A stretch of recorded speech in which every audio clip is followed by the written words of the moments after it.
Amis internautes, bonsoir. Bonsoir Doc. Bonsoir Eric et bonsoir à tous les amis. Voilà, alors ce soir c'est une émission un peu spéciale dont tu es à l'origine, puisque c'est toi qui l'as proposée. On va aborder un sujet délicat, l'état profond et la cabale. Qui sont-ils? Je pense que ça intéresse beaucoup de gens de savoir qui sont ces gens qui gouvernent le monde et nos destinées en particulier. Alors, ce soir, je vais me concentrer sur la technique parce que, avec toi et moi, il y a aussi Lise Philippe. Bonsoir Lise. Bonsoir tout le monde, bonsoir les deux Eric. Merci Doc Loridan d'avoir proposé cette émission. Et je vais être là en tant que spectatrice, moi plutôt, et voir les commentaires un petit peu aussi qui défilent et peut-être vulgariser pour certains. Voilà. Merci. Et puis, on a Maître Janvier, lui-même en personne, qui est là. Alors là, si tu commences à m'appeler maître, alors là, franchement, rien ne va plus. Bon, eh bien, bonsoir à tous. Un grand merci d'être là. Et puis, Doc, merci d'être à l'initiative de cette émission. Alors, je vais céder la place et je vais faire apparaître votre invité, de manière à ce que vous soyez un nombre pair à l'écran pour l'équilibre de l'image. Bonne émission, on va être très attentif. Merci. Eh bien donc les amis, bonsoir à tous et bienvenue dans l'émission Où va ce monde? C'est le rendez-vous habituel du samedi soir sur JSF TV. On est en partenariat avec Profession Gendarme, Agora TV. Alors on salue tout de suite nos modérateurs sur le chat qui risquent fort d'avoir du boulot ce soir. Alors sans doute vous êtes surpris du format de cette émission, mais rassurez-vous, donc tout va bien, tout se passe bien et normalement. Eric nous rejoindra quand il le souhaitera. Donc aujourd'hui, avec tous nos amis qui sont là, et il va y avoir aussi Raphaël Berland qui devrait pas tarder à nous rejoindre. Jackie et Luigi se joignent à nous par la pensée. Eh ben, on va accueillir quelqu'un qui va nous parler, et je vais vous le présenter brièvement. Il va nous parler état profond. On va parler cabale. On va parler Forum économique mondial. On va parler Davos, Young Global Leaders, Bilderberg, Palantir. Tous ces noms vous disent quelque chose. On va évoquer des noms de personnes aussi. Parce que si on parle d'état profond, derrière l'état profond, il y a des hommes. Alors tout le monde pense connaître tout ça, ou du moins une certaine idée de ce dont il s'agit quand on évoque ces sociétés obscures. En fait, quand on en parle mal. Pourquoi? Eh bien tout simplement parce qu'aucun de nous n'est dedans. Et c'est lors d'une discussion en aparté avec notre invité du jour que vous voyez à l'écran, Chris Fletcher. Alors c'est un nom d'emprunt pour les raisons que vous imaginez. Et bien lui, il m'a révélé avoir œuvré au Forum économique mondial en tant que réseauteur. Et je l'ai vu, quand on en discutait, s'emporter sur tous ceux qui en parlent à la légère, tous ceux qui disent « ils veulent nous faire ceci, ils veulent nous contraindre à ça ». Alors ce « ils » lancé à la volée est parfaitement anonyme, repris parfois avec bonne conscience, mais une parfaite connaissance. Et je dois reconnaître que ce fut mon cas aussi. Donc c'est nullement un jugement de valeur que j'énonce ici, mais un constat. Ce « ils », donc, ça ne veut rien dire. On va apprendre qu'au Forum économique mondial, tout le monde n'est pas mondialopathe. On va apprendre que tous les Young Global Leaders ne sont pas des schwabistes. On va chercher à savoir quel impact ça a pour nous et éventuellement recevoir aussi son avis sur l'état des choses, ce qu'il faut craindre, mais aussi ce qu'il faut espérer. Quel est l'état de l'état profond en 2026? Alors, rassurez-vous, ce n'est pas une taupe. Et vous ne serez pas fiché si vous mettez des commentaires sur le chat. En tout cas, pas par lui.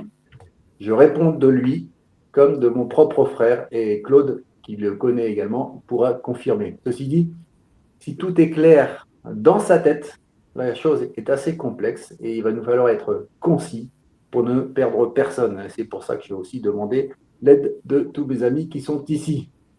Et encore, si on abordait tous les thèmes que Chris souhaiterait, nous y serions encore demain à l'heure où François Hollande enfourche son scooter pour aller chercher des croissants pour Dame Julie. Alors sans doute on fera d'autres émissions en fonction de votre plébiscite sur celle-ci. Vous connaissez tous les chroniqueurs de JSF TV, on ne va pas passer du temps à les présenter. Sachez que tous vont très bien, ils sont ravis d'être là avec vous.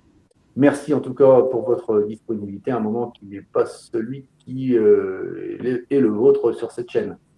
Alors, je compte sur vous pour faire en sorte que cette émission soit la plus claire et la plus passionnante possible. Et à la fin, je vous promets une petite chanson générée par intelligence artificielle et qui est l'œuvre justement de Chris Fletcher. Vous verrez, ou plutôt, vous entendrez une petite merveille. Tout n'est pas acheté dans l'intelligence artificielle. Alors tout de suite, bienvenue à toi, cher Chris Fletcher, c'est ton nom d'emprunt. Est-ce que tu pourrais, s'il te plaît, te présenter brièvement et nous dire ce qui t'a amené à fréquenter le Forum économique mondial? French ou English? French. On va parler en français. Oui, donc je parle couramment le français, mais parfaitement bien le français. Et je vais m'exprimer donc une clientèle ce soir de France. Donc, pourquoi je voulais vous en parler? Tout simplement parce que effectivement, j'en avais un peu marre d'entendre des ils partout. Il. Ça commence à bien faire, quoi, parce que pour moi, un chat, c'est un chat. Voilà. Donc, on nomme les choses par leur nom, etc. et on reste pas dans le flou. Sinon, on n'est pas crédible. Pourquoi aussi je peux en parler? Parce que j'ai un pied dedans. Un pied dedans. C'est involontaire d'avoir un pied dedans. C'est par mon travail de recherche et de réseau qui a fait que je suis entré dedans en 2009. C'était par rapport à la création de réseaux sociaux et c'était Klaus Schwab qui avait piqué sa crise de jalousie face à un réseau social qui s'appelait prétendu jet setter, qui s'appelait Small World. Et donc moi j'en avais fait un autre qui s'appelait Yoto Cosmos. Et quand ils ont vu, moi il y en avait un qui me suivait, je le connaissais pas du tout, qui était à l'époque le directeur de Davos, le directeur général de Davos, et je l'avais intégré dans ce réseau-là. Et en fait, ce réseau-là répondait parfaitement au réseau qu'ils avaient envie de créer. Et ce premier réseau qu'ils ont créé en 2009 s'appelait Welcome. Welcome, c'était la contraction de World Economic Leaders Community. Et après, il y a eu des polémiques parce que Welcome, en fait, c'était mal choisi parce que c'était pas bienvenu à tout le monde. Donc, ils l'ont appelé après. Donc, il y a eu plusieurs réseaux à l'intérieur et dont un qui s'appelait après aujourd'hui qui s'appelle aujourd'hui Toplink. Voilà. D'autres questions? Oui, moi je voudrais juste savoir, est-ce que tu peux nous parler de la structure du Web Forum et son rôle? Alors, il y a différentes parties du World Economic Forum. Vous avez ce qu'on appelle le Web Forum, le site mère, webforum.org, qui est le site mère. Donc là, tout le monde peut s'inscrire. Mais tout le monde, d'accord. Et ensuite, on est répartis. On n'est pas répartis. Si, quelque part, on est un peu répartis parce qu'il y a plusieurs sous-plateformes, ce qu'on appelle des sous-réseaux sociaux. D'accord. Et chaque réseau est thématique. Donc, vous allez avoir 6 plateformes. Vous allez avoir le Global Shapers. Donc, ça, c'est pour initier un petit peu et regarder un peu comment on raisonne. Je schématise. Je dis bien, je suis pas là pour avoir raison. Je suis pas journaliste. Je suis pas lettreux. Je suis pas voilà, je reste simple avec des mots simples et je reste humble. Donc, je disais Global Shapers, c'était réservé aux moins de 30 ans. Donc, c'est à partir de là où certains sont repérés parce que ils ont peut-être des idées qui émergent, etc. Et c'est la jeunesse qu'on regarde, à qui on demande leur avis. Vous avez un autre réseau qui s'appelle Stratégique Intelligence.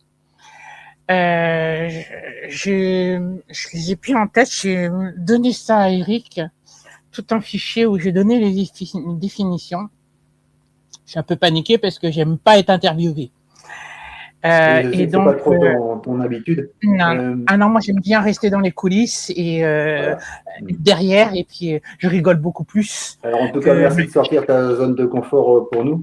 Je voudrais savoir simplement, par rapport au Forum économique mondial, le WEF, est-ce que tous les membres du Forum économique mondial pensent la même chose? Est-ce qu'ils veulent tous avoir une emprise sur le monde et nous asservir, comme on entend assez Ah souvent? non, ah non, non, non, non. Moi, la preuve, moi, quand j'ai découvert l'orientation que prenait le World Economic Forum en 2019,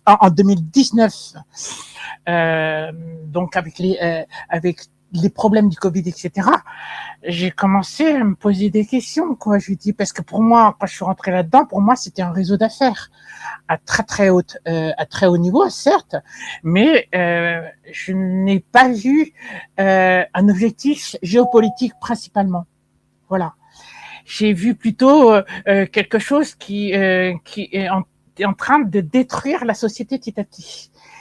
Et donc, c'est ça qui fait que on est plusieurs à s'en est rendu compte pour répondre à la question. Et vous le voyez d'ailleurs. Mais faut pas les prendre pour des gens qui sont des traîtres, qui sont en train de faire un double jeu. Non, nous on a été nous-mêmes surpris. Vous allez voir, Alors, par tu dis que exemple, depuis 2019, le Forum économique mondial prend une mauvaise tournure, mais est-ce que ça veut dire qu'il y a quand même des gens de bonne volonté au sein du WEF? je suis en train de te le dire, par exemple, vous connaissez par exemple Ron Johnson. Ron Johnson, c'est un sénateur avec Rand Paul. Rand Paul, on le connaît très bien, c'est lui qui a animé les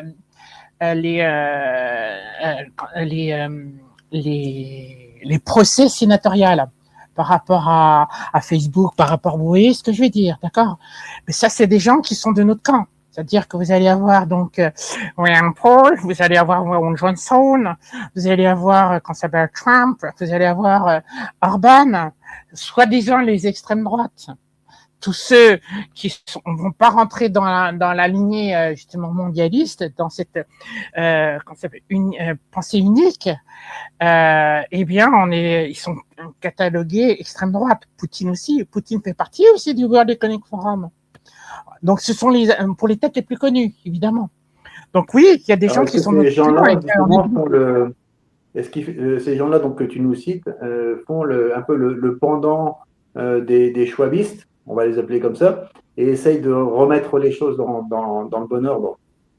Ah mais non, ça vous avez la réponse vous-même dans les yeux. Vous regardez leur politique quand ils mènent un pays. Il y a une petite chose que vous devez savoir. L'inscription au World Economic Forum pour les chefs d'État est automatique, quel que soit le bord politique, qu'on soit de gauche, de droite. Si tu es chef d'État, tu es systématiquement déjà membre du World Economic Forum, ainsi qu'évidemment les ministres de la Défense et de l'économie finance, par exemple. Ça, c'est systématiquement, tu es membre du World Economic Forum, quel que soit ton bord politique. Donc c'est pour ça qu'on ne peut pas cracher sur le WEF Forum. Le forum, il prend tout le monde. Au départ, entre guillemets, il prend tout le monde. Et après, ça se divise parce qu'il y a des gens qui ne soutiennent pas le projet d'asservissement des peuples, du contrôle et de la surveillance des peuples que mène et que veut mener l'État profond, ainsi que le WEF Forum. Alors, est-ce qu'il est possible de faire carrière politique sans être au WEF Forum? Oui. Mais on est en train de vous mettre l'État profond et la cabale sont en train de vous mettre des bâtons dans les roues. Donc, il faut se battre. D'accord. Alors, tiens, tu parles de la cabale, on va y revenir tout à l'heure, mais puisqu'on est encore sur le web, est-ce que tu pourrais nous parler de Young Global Leaders? Quel est son rôle? Elle fait partie des 6 départements, sous-départements. Je vous avais dit tout à l'heure, il y avait Global Shippers, vous avez Strategic Intelligence, vous avez Uplink, vous avez Expert Network, vous avez Toplink et vous avez le Global Young Leaders. Donc, pour entrer au Global Young Leaders, à ne pas confondre avec le Young Leaders qui appartient par exemple, à la French American Foundations, qui est en fait l'antichambre, entre guillemets, du WEF, c'est-à-dire que les gens qui sont Young Leaders de la French American Foundations sont pas membres du WEF. Pas du tout. Mais rien à voir. D'accord? Mais il y en a certains qui peuvent intégrer. Notamment, par exemple, il y en a un que vous connaissez, mais ça c'est normal, il était Premier ministre, c'était Édouard Philippe. Édouard Philippe fait partie de la French American des Young Leaders de la French American Foundations. Et D'accord. lui, en même n'était temps. pas au Young Global Leaders. Non. Et alors, attends, j'ai une question là. Normalement, tous les politiques, au moins français, sont passés par le programme des Young Global Leaders, ou pas? Pas forcément. Non, alors c'est le programme du Global Young Leaders ou des Young Leaders. C'est pas la même chose. Celui qui a été fondé par Klaus Schwab en 2004. Ah ben c'est le Global. C'est le Global. Alors c'est le Global. C'est le Global. Alors là, celui-là, tous les politiciens français quasiment, et étrangers je présume, sont de toute façon un bon nombre de politiciens français sont passés par ce programme. Non. Alors, au total, je vais vous dire comment ça marche au Global Young Leaders. Pour intégrer le Global Young Leaders, il faut d'abord être membre du Web Forum afin qu'on puisse sélectionner. Et donc, le Global Young Leaders est réservé pour les moins de 40 ans. Et s'il y en a qui sont Global Young Leaders au-delà de 40 ans, tout simplement, c'est parce qu'ils sont là formateurs, en qualité de formateurs, comme Larry Fink. Larry Fink, il est formateur. Il n'est pas membre de Global Young Leaders en tant que, voilà, lui, il forme les jeunes. Voilà, c'est ça pour répondre à ta question. Non, tout le monde n'y est pas. Tu nous as parlé d'Edouard Philippe qui faisait partie des Young Leaders de la French American Foundation. Est-ce qu'il y en a d'autres? Oui, mais je ne les ai pas en tête. Au niveau des politiques français? Il y en a d'autres, certainement. Vous avez simplement la réponse à avoir. Vous regardez French American Foundations et vous allez voir les members, pas les membres. Oui, les noms sont publics. Oui, il n'y a rien à cacher. Hein. Le Global Young Leaders, c'est même là, il n'y a rien à cacher. Là où c'est un peu plus délicat, c'est de nommer tous les membres qui sont au Web Forum. Il y a des gens, voilà, moi-même, je suis pas au courant qu'il était membre du Web Forum. Je vais vérifier dans mes sources. Ok, là je trouve. Mais autrement, non, il y a des trucs, ça me passe par dessus la tête. Je les connais pas. On se connaît pas tous, hein, là-bas. Et c'est même le World Economic Forum est très boudé par le groupe Bilderberg. Parce que pour eux, c'est vraiment on peut pas dire la racaille, très populiste, c'est très, voilà, c'est les grands chefs d'entreprise qui deviennent qu'on s'appelle des groupies, quoi, comme on dit. Donc, le Forum économique mondial et Bilderberg, deux choses complètement différentes. Tu peux nous parler du groupe Bilderberg? Alors, c'est autre chose, c'est-à-dire que ça, il y a plusieurs niveaux il y a plusieurs strates sociales dans la société, et donc ça, c'est le niveau 3 ou 4. On en avait parlé tous les deux, Eric. Donc ça, c'est un thème qui mettra un peu plus un jour à thème. Et donc, en gros, en hiérarchie, au niveau 3 ou 4, c'est le niveau 3, au niveau 3, eh bien, tu peux mettre le Web Forum en dessous. Au-dessus, c'est le CFR. Et encore au-dessus, c'est la trilatérale. Et encore au-dessus, le groupe Bilderberg. Alors, j'ai reviens un petit peu en arrière. On nous signale donc, le groupe Bilderberg, pour en parler, tout simplement. On nous signale dans le chat que Edouard Philippe faisait partie plutôt de la French China Foundation. Qu'est-ce que tu en dis? Oui, et aussi. Oui, c'est possible. Je ne vais pas suivre à la lettre chacun. Je suis pas là pour respecter, etc. Moi, ce que je vous parle, je vais vous parler de ce que moi je connais et ce dont j'ai les sources. C'est tout. Puisque j'ai énormément de bouquins. J'ai le Who's Who in France, j'ai le Who's Who UK, j'ai celui de l'Establishment du Canada, j'ai le Bottin mondain, j'ai le Carnet mondain, j'ai l'ANF, j'ai l'ANE, c'est nombreux. Je sais pas si j'ai une question là. Bon, les Bilderberg, la trilatérale, ok, le WEF, etc., etc. Tout ça, ce sont des organisations, enfin, des associations qui ont été créées par, effectivement, l'intelligentsia financière internationale, ou beaucoup. Et en fait, à quoi servent toutes ces entités? À échanger? À élaborer des plans pour contrôler la planète entière? Non. Je vais schématiser en gros, d'accord? On peut dire que groupe Bilderberg, le Web Forum, c'est le cahier des charges de l'État profond, en gros, d'accord? Le cahier des charges, d'accord? Il faut savoir que le CFR, c'est aussi avec le Japon, etc. Donc, faut aller sur Internet, vous allez voir la définition et les objectifs du CFR, vous avez les réponses. On ne va pas inventer une réponse, etc. Mais pour globaliser un petit peu le travail de mondialiste, vous avez donc le CFR qui travaille avec le Japon et vous avez aussi la trilatérale qui travaille aussi uniquement pour les États-Unis. C'est-à-dire ceux qui sont à la trilatérale, il faut être seulement américain. Ah non, la trilatérale, ça comprend aussi les membres, les Européens aussi. Non, à condition qu'ils ont un pied en Amérique. Ah bon, d'accord. Ah oui. Ok. Il faut qu'ils aient un pied. Tu peux être européen et faire partie de la trilatérale, mais il faut en même temps que tu aies une nationalité américaine. D'accord, ok. Okay. Voilà. Tu regarderas, c'est bien indiqué, c'est bien expliqué à la trilatérale commission. Et le Bilderberg, il est là tout simplement pour lui, il a l'exercice, c'est des jeux. Il ne fait que des jeux d'influence. Que des jeux d'influence. C'est-à-dire que Bilderberg n'est pas là pour gouverner. Il n'a pas la légitimité pour gouverner la France. Non. Quand j'entends Bilderberg, oui, c'est eux qui gouvernent la France, c'est faux. Non. Bilderberg est là pour jouer sur les influences et sur la naïveté des citoyens. Voilà. Et comme beaucoup font partie de l'État profond, etc., et qui sont propriétaires de beaucoup de choses, notamment les médias mainstream, eh ben, ils utilisent les médias mainstream pour pouvoir influencer. Mais c'est un jeu d'enfant à comprendre. Alors, juste une petite rectification, c'est bien la commission trilatérale qui inclut le Japon et l'Europe. Ah oui, c'est l'inverse. Voilà. Le CFR. J'avais interviewé, moi, comment il s'appelle, le vice-président d'Europe de la trilatérale, Hervé de Carmois, qui a été également vice-président de la Chase Manhattan Bank.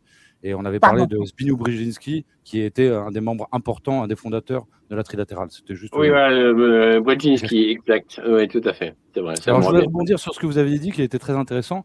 Un des moyens d'influer, aussi bien pour le Bilderberg, de ce que j'en ai compris, et du dîner du siècle en France, donc je ne suis pas sûr que vous en ayez parlé pour l'instant, c'est les plans de table. En fait, les plans de table sont soigneusement préparés. Et c'est une des clés pour influer. C'est-à-dire qu'ils vont mettre un sportif avec un gars des médias, etc. Et il y en a un ou deux ou trois sur des tables de 5, 6, 7 qui savent les thèmes du jour, les thèmes où il faut influer, etc. Et c'est comme ça en fait que des gens de bonne foi vont se laisser influer, des gens qui viennent là pour réseauter. Et du coup, ils vont tous sortir du sommet en disant ah oui, c'est vrai qu'il faut attaquer la Syrie, Bachar al-Assad utilise des armes chimiques contre son peuple, c'est intolérable, etc. Et c'est à l'occasion de ces grands raouts, ces grands rassemblements. J'ai dit Raoult, hein, pas Raoult. Et donc, voilà, je tenais à préciser. Je pense que tu peux confirmer cette histoire de plan de table, Chris. Allô, Chris? Non, je ne pourrais pas confirmer parce que je suppose au siècle. Donc, je ne vais certainement pas dire n'importe quoi. Au Bilderberg ou. Alors, non, Bilderberg, c'est différent. C'est pareil. Bilderberg, sauf que simplement, il y a un timing à respecter. C'est très, très, très chronométré. Sur le groupe Bilderberg. C'est sur 3 jours, le groupe Bilderberg, et c'est toujours à cheval sur mai et juin. C'est jamais autrement, d'accord? Et ça, c'est le groupe Bilderberg. Et Bilderberg, ça fait que des jeux d'influence. À quoi servent les invités? Dans le groupe Bilderberg, les invités, tout simplement, servent à regarder comment ils vont réagir face à une situation, en gros. C'est-à-dire qu'il y a des questions qui sont posées, d'accord? Et donc, c'est chronométré, etc. Et en même temps, l'invité n'est pas membre du groupe Bilderberg, parce qu'il y en a plein qui confondent invité et membre du Bilderberg. Si vous voulez voir l'ensemble des membres du groupe Bilderberg, vous allez sur un comité steering, sur le groupe Bilderberg officiel, du site officiel, Bilderberg Meeting. .org, d'accord? Et vous avez la réponse, vous avez directement comité steering committee, et là-dedans, vous allez avoir l'ensemble des membres, d'accord? Et donc, tout ça, c'est chronométré et c'est thématique. Voilà. Donc, le Bilderberg, c'est là pour influencer. En fonction de la réponse de l'invité, eh bien, il va y avoir une deuxième convocation, d'accord? La convocation, elle est beaucoup plus individuelle. Celle la plus connue, c'est quand tout le monde est réuni, d'accord? La deuxième convocation, elle est 6 mois après, etc.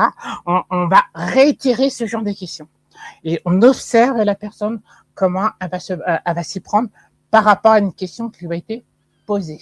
D'accord ? Alors, on se souvient de l'influence qu'avait exercé Bilderberg lors des élections de 2017 avec cette confidence de François Fillon, candidat malheureux au second tour des présidentielles, qui a dit Bilderberg a préféré Macron.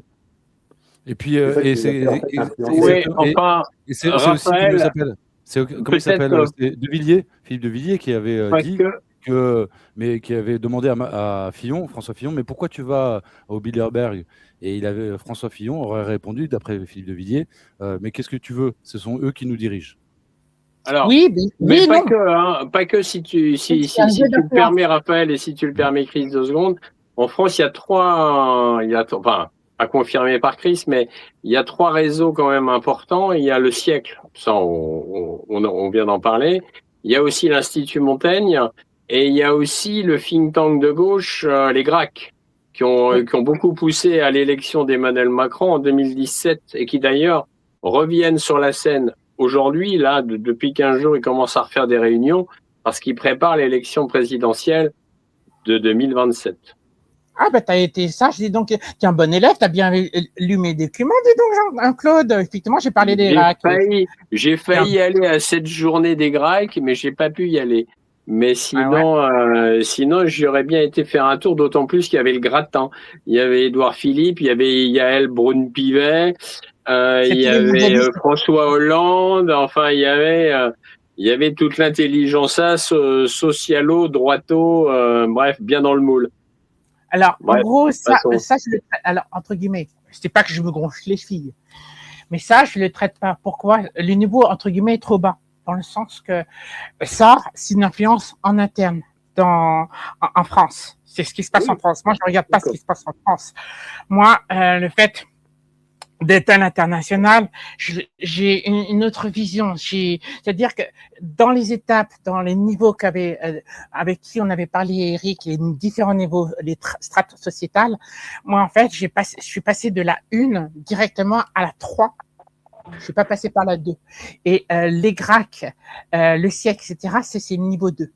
C'est tout ce qui est, voilà, c'est le niveau filtre. C'est-à-dire que, mais ça, on en reparlera au moment où Eric reparlera des strates sociétaux. Une strate sociétale. Je voudrais juste faire une petite aparté. J'avais coupé mon micro, excusez-moi. Une petite aparté par rapport au visuel que Eric, notre ami Eric Montana a gentiment préparé pour cette émission. Il y a la pyramide avec l'œil. Qui figure. On ne va pas parler des Illuminati, on ne va pas parler des reptiliens, mais si le sujet des extraterrestres vous intéresse, je fais une émission avec Dr Al-Ouest lundi soir sur Nexus, consacrée aux ovnis, et qui s'intitulera OVNI quand les officiels en parlent, et nous aurons le plaisir de recevoir Charles Maxence Laillé, qui est un des spécialistes en France du sujet. Voilà, qui a beaucoup travaillé sur les sujets de santé. C'est un journaliste de grand talent. C'était là pour la petite aparté et l'autopublicité. Voilà, j'ai fini, pardon. Très bien, merci beaucoup. Chris, je voudrais savoir, est-ce que tu pourrais nous parler de l'état profond, notamment l'état profond occidental, mais aussi l'état profond local. Là, tout à l'heure, tu nous disais que la France, c'est un petit niveau, toi, tu es plutôt à l'échelle internationale, mais nous, ce qui nous intéresse aussi, c'est ce qui se passe dans l'Hexagone. Est-ce que tu peux nous parler de ça? Alors, ça fait partie un petit peu du fonctionnement du système. C'est-à-dire que, en fait, l'état profond occidental, c'est ce qui gouverne tous les pays occidentaux, parce que les autres pays ne marchent pas dans la combine. Vous l'avez vu d'ailleurs avec le coup du Covid, avec le coup de la Russie. Donc non, là, finalement, c'est resté uniquement occidental. Et donc, l'état profond là-dessus, c'est-à-dire que on va commencer par le bas. Par le bas, pour moi, on va commencer par le chef d'État. Aujourd'hui, c'est Macron, d'accord ? Au-dessus de Macron, vous savez, voilà, vous avez, si vous observez, vous avez des personnes dites influentes, d'accord, et qui viennent très souvent et qui apparaissent dans les médias mainstream. Vous les voyez, vous les connaissez tous, les 3. D'accord? Il y en a 3, il y en a peut-être plus, hein. Il y en a 3. Moi, j'en ai 3. Je nomme par exemple le Jacques Attali. Vous avez BHL. Et puis le 3e, c'est Alain Menck. D'accord? Bien. Pour moi, c'est l'État profond français. Voilà. On pourrait rajouter d'ailleurs, excuse-moi de te couper, on pourrait rajouter les Rothschild. Parce Voilà. qu'en fait, Oui. Macron a travaillé chez les Rothschild, ça a été un sacré tremplin aussi pour lui. Oui, Avec absolument. C'est Rothschild & Co d'ailleurs, hein, qui a permis l'élection d'Emmanuel Macron en 2017. C'est la branche des Rothschild & Co. Oui, bah, c'est celle de David. On est bien d'accord. C'est pas Edmond. Oui, tout à fait. C'est, là, si je peux me permettre, Chris, pardon, il faut expliquer là, parce que là, vous parlez entre vous, là c'est David, etc., mais les internautes sont perdus. Nous, on comprend. Merci, Élise. Oui. Tu as raison, Lise. C'est bien recadré, c'est bien, merci, Chris. C'est pour ça que je n'avais pas évoqué les Rothschild, parce que c'était un autre sujet aussi. Bien. Je reviens donc sur Attali, sur BHL et Menck. Vous vous souvenez quand on vous dit que Attali, il est le conseiller de tel président, et en fait, vous observez dans son CV, il est conseiller dans tous les gouvernements, droite aussi bien que gauche. Oui ou non, vrai ou faux? Bien. Oui. Depuis quand? Depuis quand? Depuis Mitterrand. Depuis Mitterrand, il souffle dans les oreilles de tous les présidents depuis François Mitterrand. D'accord. Qui était élu en 81, 5 ans après la création du World Economic Forum. Nous sommes d'accord. Bien. Moi, l'histoire, c'est pas trop mon truc, hein, donc. Mais c'est bien de voir depuis quand Jacques Attali est sur le terrain et depuis quand il souffle à l'oreille des présidents français. Alors, en fait, il ne souffle pas. C'est pas un conseiller. Et quand on dit que c'est un devin, il y a que les journalistes des médias mainstream qui sont tombés dans le panneau parce que ce sont des nigauds dans la désinformation totale, qui croient que Jacques Attali est un devin. Ben non, c'est lui-même l'État profond, c'est-à-dire qu'il va orienter les gouvernements pour aller dans telle direction. Il a quand même été conseiller de Mitterrand, hein, quand même. Officiellement conseiller de Mitterrand. Oui, ça c'est conseiller autre chose. Mais quand on dit conseiller, en fait, c'est pour donner des ordres, entre guillemets, des ordres bien gentils. Voilà, il faut être un peu diplomate, mais c'est des ordres. C'est ça l'État profond. L'État profond, il faut que vous reteniez 2 choses, de faire la différence entre la cabale et l'État profond. L'État profond, ce sont les commanditaires. Et la cabale, ce sont les exécutants. Il n'y a pas autre chose. Alors attends, est-ce que tu peux clarifier, Chris, est-ce que tu peux clarifier État profond, le terme, enfin, l'expression, et clarifier cabale? Alors, l'État profond, véritable, l'État profond, généralement, ils sont très, très peu nombreux.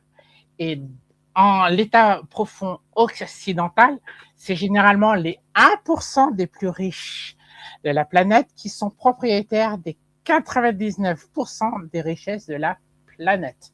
Donc, ils prennent tout ce qu'ils veulent, ils payent tout le monde pour arriver à leur fin. Donc, l'État profond, il est composé de personnes où chacun a un rôle à remplir. D'accord. La cabale, et la cabale, c'est? J'attends d'abord la question de Lise et après je vais passer à la cabale. En fait, c'était la même. J'avais exprimé différemment, mais effectivement, donc si on comprend bien ce que tu dis, l'État profond, ce sont moins de personnes, mais qu'on ne voit pas. Et la cabale, finalement, ce serait les think tanks et les grandes marques et tous qu'on voit, les marionnettes, c'est ça? Tu as donné toi-même la réponse, ouais, c'est brillant. Voilà, c'est tout ce qui est think tank, les gouvernements, les institutions, etc. Et là, on va sortir le schéma Bilderberg qui va vous expliquer en gros, d'accord? Je vais la sortir. Donc là, il faut que je fasse ici. Et je vais la faire partager en écran. Alors, ouvrez bien les yeux, les amis. On va que vous la voyez. Alors, attendez. En attendant qu'on affiche. Je vais le mettre. En attendant qu'on affiche, je précise que le terme cabale est un peu confusant parce qu'il peut recouvrir plusieurs choses. Quand on lance une cabale contre quelqu'un, ça a un sens. Après, il y a la cabale juive. Et après, il y a eu qui a infusé après la cabale chrétienne et la cabale musulmane. Là, on parle d'ésotérisme et de magie, voire pour certains de magie noire. Et après, là, il y a peut-être un troisième sens que tu développes, c'est la cabale. On parle d'exécutants, etc. C'est bien de Non, mais recadrer c'est les bien. choses. Très bien, C'est bien de le Raphaël. clarifier. C'est Oui. bien de le clarifier, Raphaël. Effectivement, ce cabale, ça peut avoir trois significations totalement différentes. On est d'accord. Et c'est pour ça que l'expliquer avec votre aide, c'est mieux parce que moi, j'arrive mieux à être cadré là-dessus et c'est brillant. Donc, moi, j'aimerais bien savoir pour lancer l'image. Je ne sais pas comment arrêter l'écran. Je vais présenter, d'accord, je vais partager l'écran. Donc, je partage l'écran. Il m'a montré. Donc là, vous allez voir, non, vous allez me dire si vous la voyez, l'image. D'accord? Donc là, Non. je fais autoriser. Vous la voyez là ou pas? Non, Pas encore? pas encore. Non. Non, c'est Eric Montana qui a. Voilà. Ah là voilà, ça y est, elle est là. Elle est là. Bien. Elle est là. Alors, en gros, ce schéma, il faut le savoir qu'il est complètement solide. Pourquoi? En gros, par exemple, Palantir, il n'y est pas, par exemple, alors qu'il a un rôle très important aujourd'hui, Palantir. Donc, Ah oui, toutes les autres solètes. Ainsi qu'autour, vous voyez, il y a des personnages. Donc, quand on les grossit, vous allez retrouver beaucoup de gens de la cabale. Donc là, moi, je vais grossir avec en zoomant. Comment on fait pour zoomer? Et là, par exemple, ici, je vais voir, j'enlève. Ici, George Soros, par exemple, vous le voyez là? Là où je mets la flèche. On te croit sur parole. Oui, je ne sais pas comment on fait pour zoomer Si là. tu peux zoomer peut-être, ouais, je ne sais pas où c'est, Ouais. soit Eric, soit toi qui peux pouvoir le faire, mais je ne sais pas comment faire. Voilà. Là, vous le voyez, il est là. Et là, je suis en train de vous le montrer. Ici. Oui, très bien. Il y a des gens qui vous disent quelque chose là-dedans, mais il y en a certains qui sont morts. Par exemple, Bertrand Colland, il n'est plus là. On est d'accord? C'est pour ça que je vous disais, ça, c'est obsolète. Mais ça explique très bien comment marche le système. Par exemple, nous, les membres du World Economic Forum, on fait partie de là. On est ici. Donc là, je grossis. Non, alors, petite précision, nous ne faisons pas partie du World Economic Forum. Pardon. Oui. Pas nous. Voilà. World Economic Forum ici. D'accord? Et comme vous voyez, il y a des traces, il y a des lignes. Donc, il va rejoindre pas mal de choses. Ça veut dire que tout le système, donc là, je mets la globalité, tout le système part du noyau, etc. Et vous voyez qu'ils sont tous les CEO ou les propriétaires de tout ça. Donc, tu as des institutions, tu as McDonald's, tu as plein de trucs comme ça. Quand on dit l'État, il est là, McDonald's. Vous comprenez? Il y a un petit problème de C'est connexion. pareil On n'a pas entendu les 10-15 dernières secondes. Il y a eu un petit problème de connexion. Et là, vous m'entendez mieux? Oui, vous m'entendez mieux là? Voilà.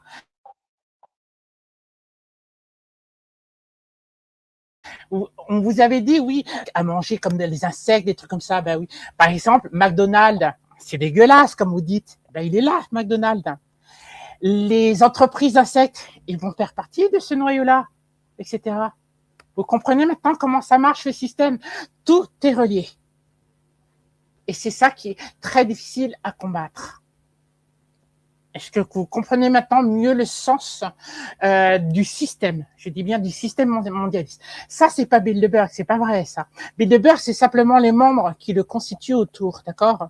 Mais tout est relié avec les institutions, les ministères, parcelle de tout ça. C'est exactement ça, bien sûr.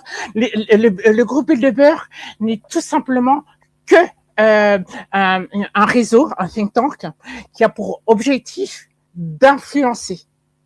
C'est aussi con que ça. Alors juste, il y a des questions dans le chat. Je vois, il y a Mr. Sam Space que j'aime beaucoup, qui fait de l'humour et qui dit « Et Master Poulet, ils sont où dans le schéma ?» Master Poulet, c'est le fameux Master Poulet, oui, c'est vrai. Comme il n'est pas obsolète, il est obsolète, des trucs comme ça, mais évidemment, il va faire partie du noyau. Donc, il n'est pas encore à jour. Il faut que j'essaie de regarder ce que je peux mettre aussi à jour de mon côté, mais c'est un très, très, très long travail, d'accord? Et que mon objectif, c'est de pas faire ce genre de truc. Moi, je d'autres chats à fouetter. Moi, mon objectif, c'est de faire un réseau alternatif pour combattre un peu tout ça, quoi, parce que ça me dépasse. Voilà, c'est tout. Mais alors, Bonsoir, professeur Chris. Luigi. Il y a le professeur Luigi qui nous a rejoint. Bonsoir. Oui, bonsoir, professeur. Chris, une question. Ah oui. Alors, les Bilderberg ont bien été fondés par Rockefeller? Le groupe Bilderberg? Oui. Non, c'est par le prince. Fondé par qui? Il est fondé par le prince, comment il s'appelle, du Danemark, c'est-à-dire pas du Danemark, de Hollande. Comment il s'appelle? C'est le prince de Hollande qu'il a mis en place. Uniquement lui ou aider Il s'est mis avec quelqu'un d'autre, mais ça vous le voyez normalement dans Wikipédia. Je vais pas. D'accord. Ouais, non, mais c'était pour. C'est le prince des Pays-Bas, c'est le prince des Pays-Bas. C'est pour ça que vous avez toujours Béatrix, qui était la reine Béatrix, qui faisait partie aussi du groupe, ainsi que maintenant aujourd'hui c'est William Alexander. Voilà. D'accord. Ça, c'est pour pérenniser ce qu'il avait construit, leur père, quoi. Le père avait construit, mais c'est tout, voilà, c'est tout. Voilà. 1954, par 3 personnes. Le diplomate polonais, ok. Le prince Bernard, voilà. Et donc, il y a quand même, ouais, voilà. Et donc, il y a quand même David Rockefeller, un des trois qui a quand même cofondé le Bilderberg. Il me semblait bien qu'il y avait un des Rockefeller dedans, mais je me souviens plus. Mais le gros problème aujourd'hui, David Rockefeller Jr. ainsi que les enfants n'ont plus vraiment d'influence par rapport à ce qui se passe dans le monde. Aujourd'hui, c'est le centre Rockefeller que vous devez pointer. C'est plus pareil. C'est le centre Rockefeller. Alors là, il faut que tu clarifies parce que je comprends pas bien. Quelle est la différence entre la dynastie Rockefeller et le centre Rockefeller? C'est-à-dire que quand tu regardes qui sont les enfants de David Rockefeller, eux, ils ont des activités complètement différentes de celles qu'avait leur père. Ils ont des actions, ils ont peut-être une vue sur la fondation Rockefeller, mais celui qui dirige et qui oriente comme ça, qui est en fait devenu entre guillemets un think tank, c'est le centre Rockefeller qu'il faut pointer. C'est plus les Rockefeller, c'est le centre Rockefeller. Regardez bien qui sont les enfants de David Rockefeller et vous regardez dans le pédigré de chacun qui n'a plus rien à voir avec le système mondialiste et la politique et la géopolitique. Plus rien à voir. C'est le centre Rockefeller. C'est le CEO. Pour saluer mon broker qui est dans le chat et qui avait présenté récemment son livre avec Sanchez, je ne sais plus son prénom. Manuel Sanchez. Manuel Sanchez. Voilà, dans ton émission, Claude. Je ne connais pas du tout. Les barons voleurs. Oui. De Rothschild à Zelensky. C'est pour ça que c'était important que moi, je vais recadrer un petit truc comme ça. Je dis non, mais ça... les pauvres Rockefeller, les pauvres dames de Rockefeller, elles ont plus rien à voir avec ça. On va les accuser de quelque chose, de la responsabilité de leur père. Mais j'ai dit non, ils n'ont plus rien à voir. Ils ont une activité. Chris, alors attends, excuse-moi, mais j'ai quand même une question là. Oui. Vanguard a bien été fondée par les 13 grandes familles les plus riches au monde, donc avec Rothschild, Rockefeller, Vanderbilt, Orsini, etc., etc. Donc, les Rockefeller sont quand même bien au-dessus de la mêlée, avec les Rothschild d'ailleurs, mais pas que. Donc, je vois pas bien pourquoi aujourd'hui, tout à coup, ils s'occuperaient plus ou moins des affaires mondiales. Enfin, ça me fait pas beaucoup de sens. Hein.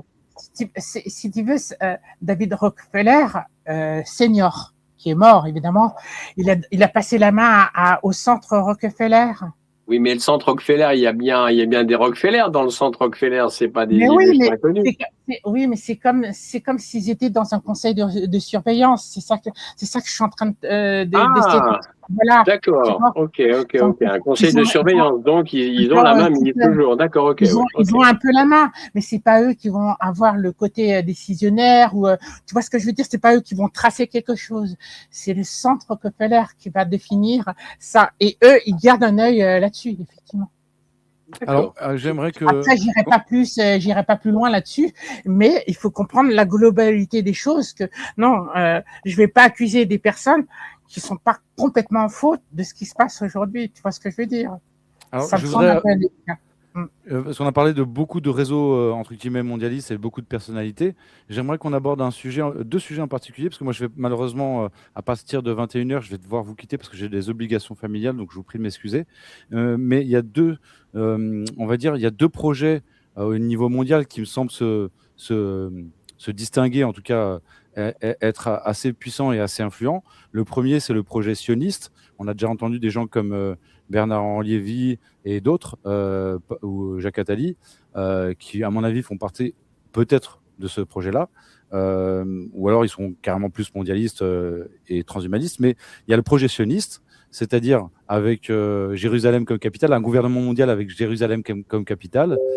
Ça, c'était, si je ne me trompe pas, c'est Jacques Attali qui en a parlé. Et il se demandait d'ailleurs si ce gouvernement mondial arriverait après une troisième guerre mondiale ou à la place avant. Et d'ailleurs, pour lui, c'était presque un point de détail, un détail de l'histoire. Mais l'objectif, c'était vraiment le gouvernement mondial, avec Jérusalem comme capitale. Ce serait beau, dit-il. Et donc ça, c'est à mon avis un projet assez sioniste. Et effectivement, j'ai vu dans le chat Rav Twitou, il y a plein de Rav Ranchaya et d'autres qui parlent de ça, qui disent oui, et d'autres encore plus fous qui disent qu'il faudrait, pour un juif sioniste, il faudrait 1000 esclaves goy, etc. Ça, c'est un projet bien particulier.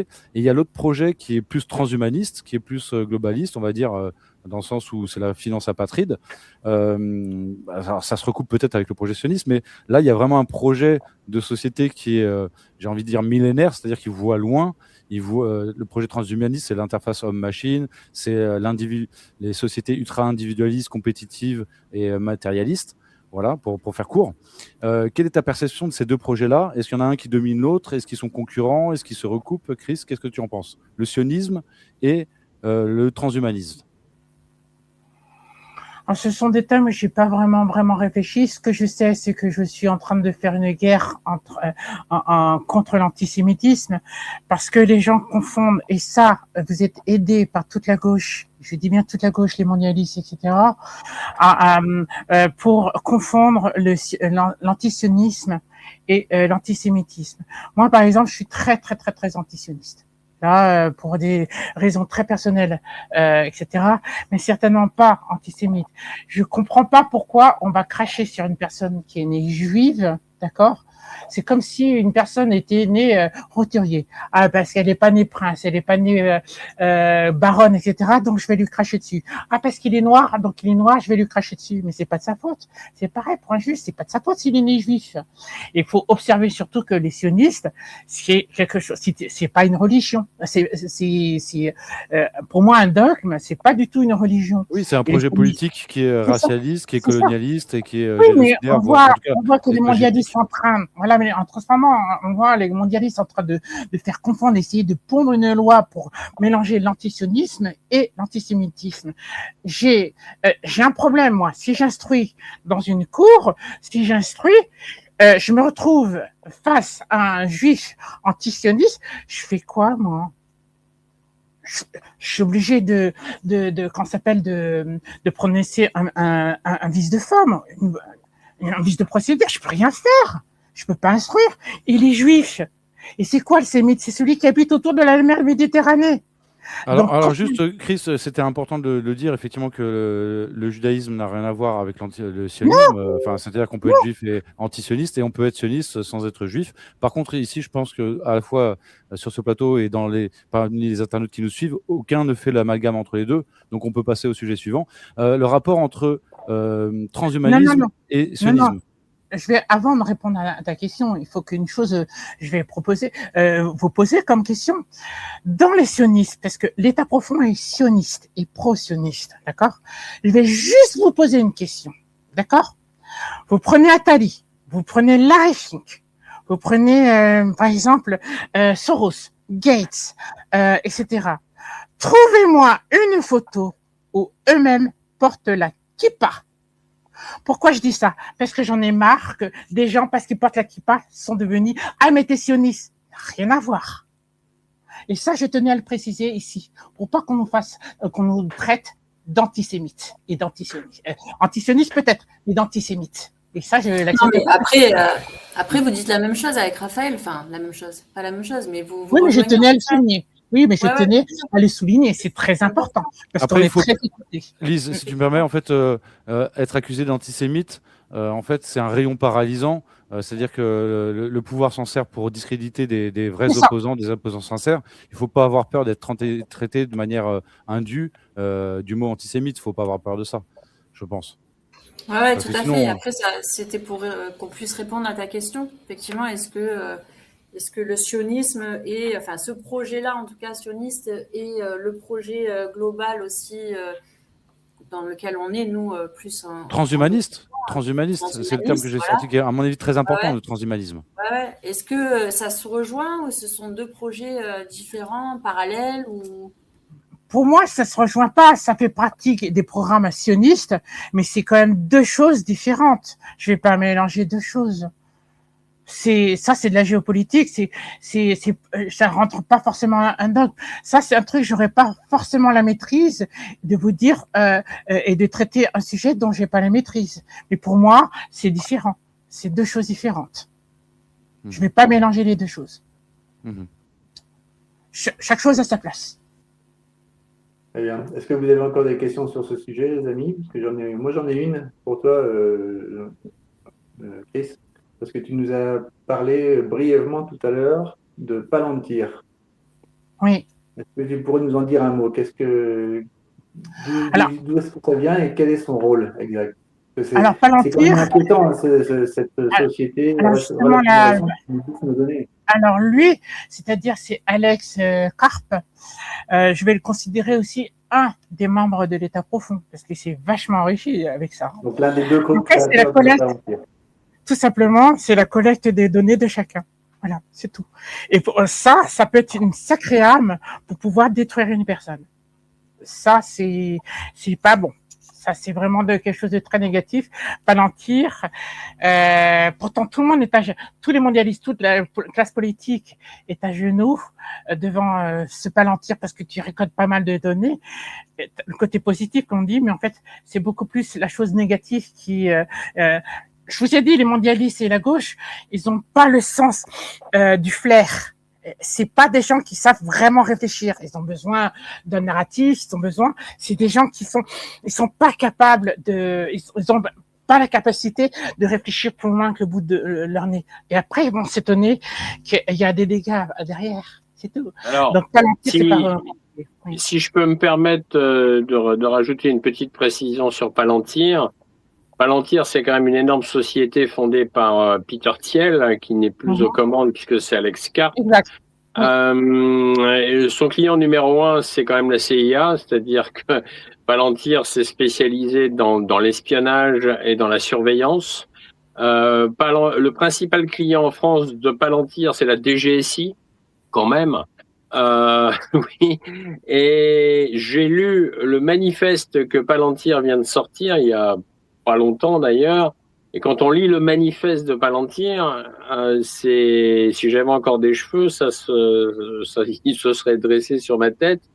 En gros, je vais synthétiser. Dans le manifeste de Palantir, c'est clairement expliqué qu'il y a des civilisations qu'il faut protéger parce qu'elles avancent bien, et il y a des civilisations obsolètes qu'il faudrait quasiment détruire.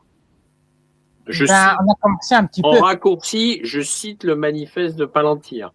Voilà, oui, c'est ce que je voulais apporter comme précision parce que Palantir, c'est un peu en cohérence avec le programme du World Economic Forum de l'agenda 2030. C'est-à-dire que là, le programme de 2030, comme ça, vous avez subi les vaccins, mais les vaccins, c'était pas pour soigner. C'est pour légaliser. On a réussi à légaliser pour amener de façon légale à la dépopulation, en fait, principalement.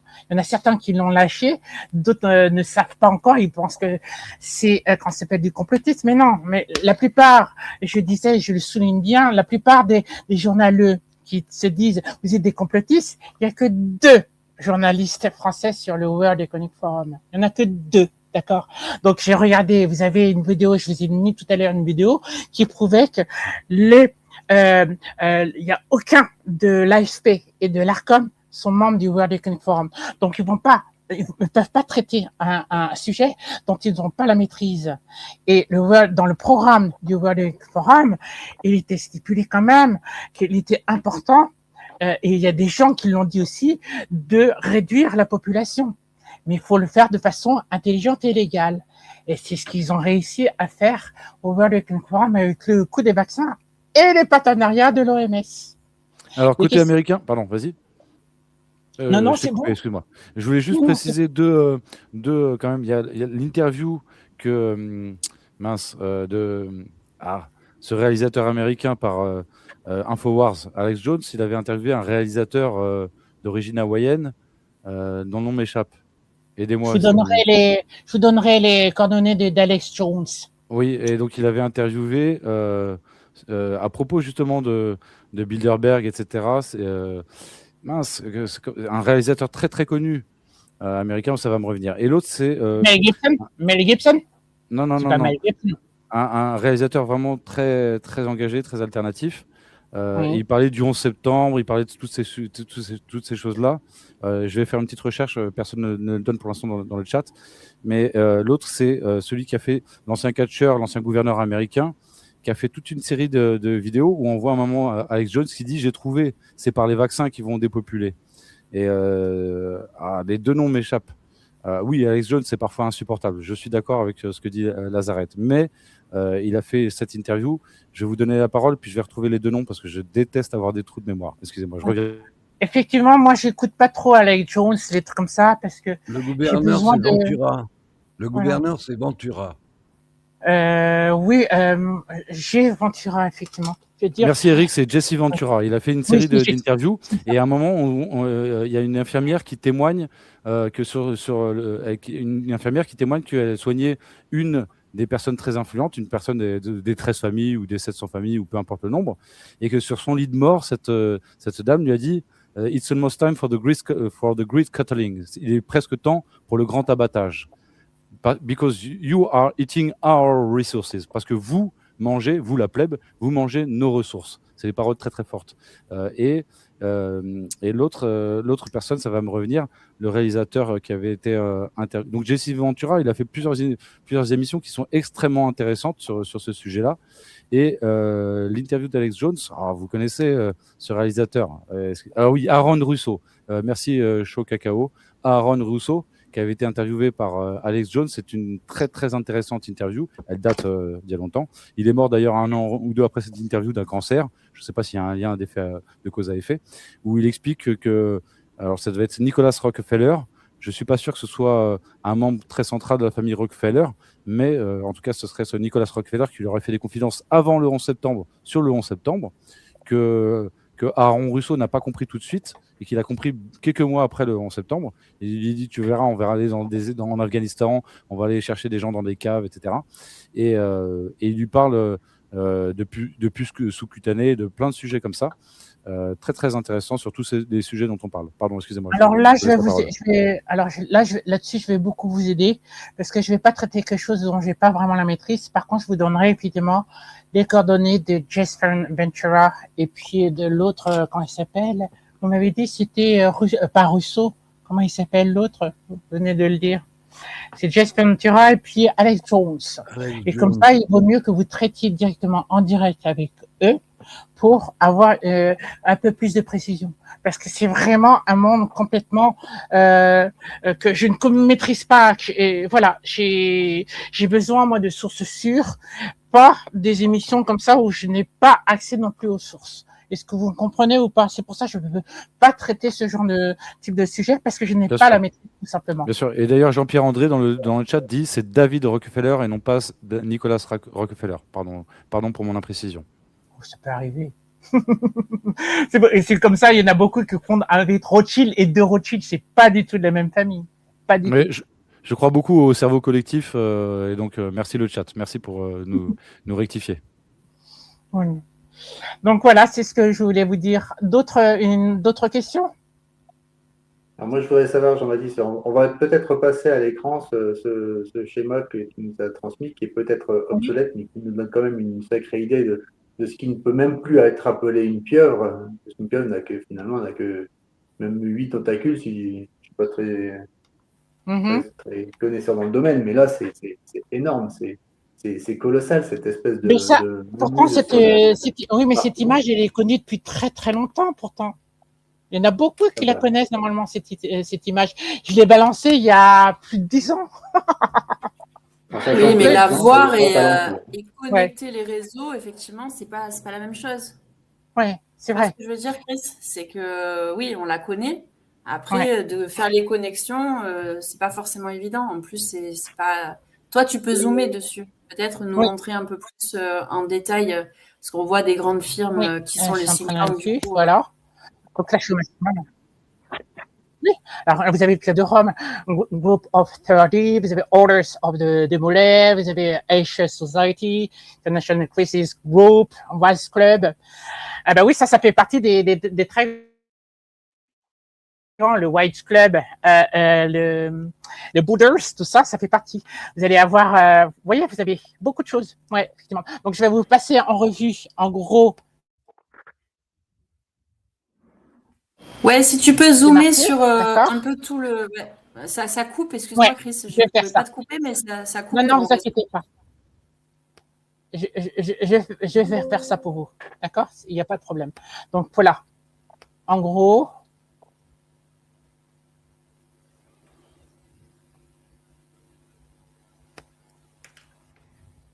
Voilà.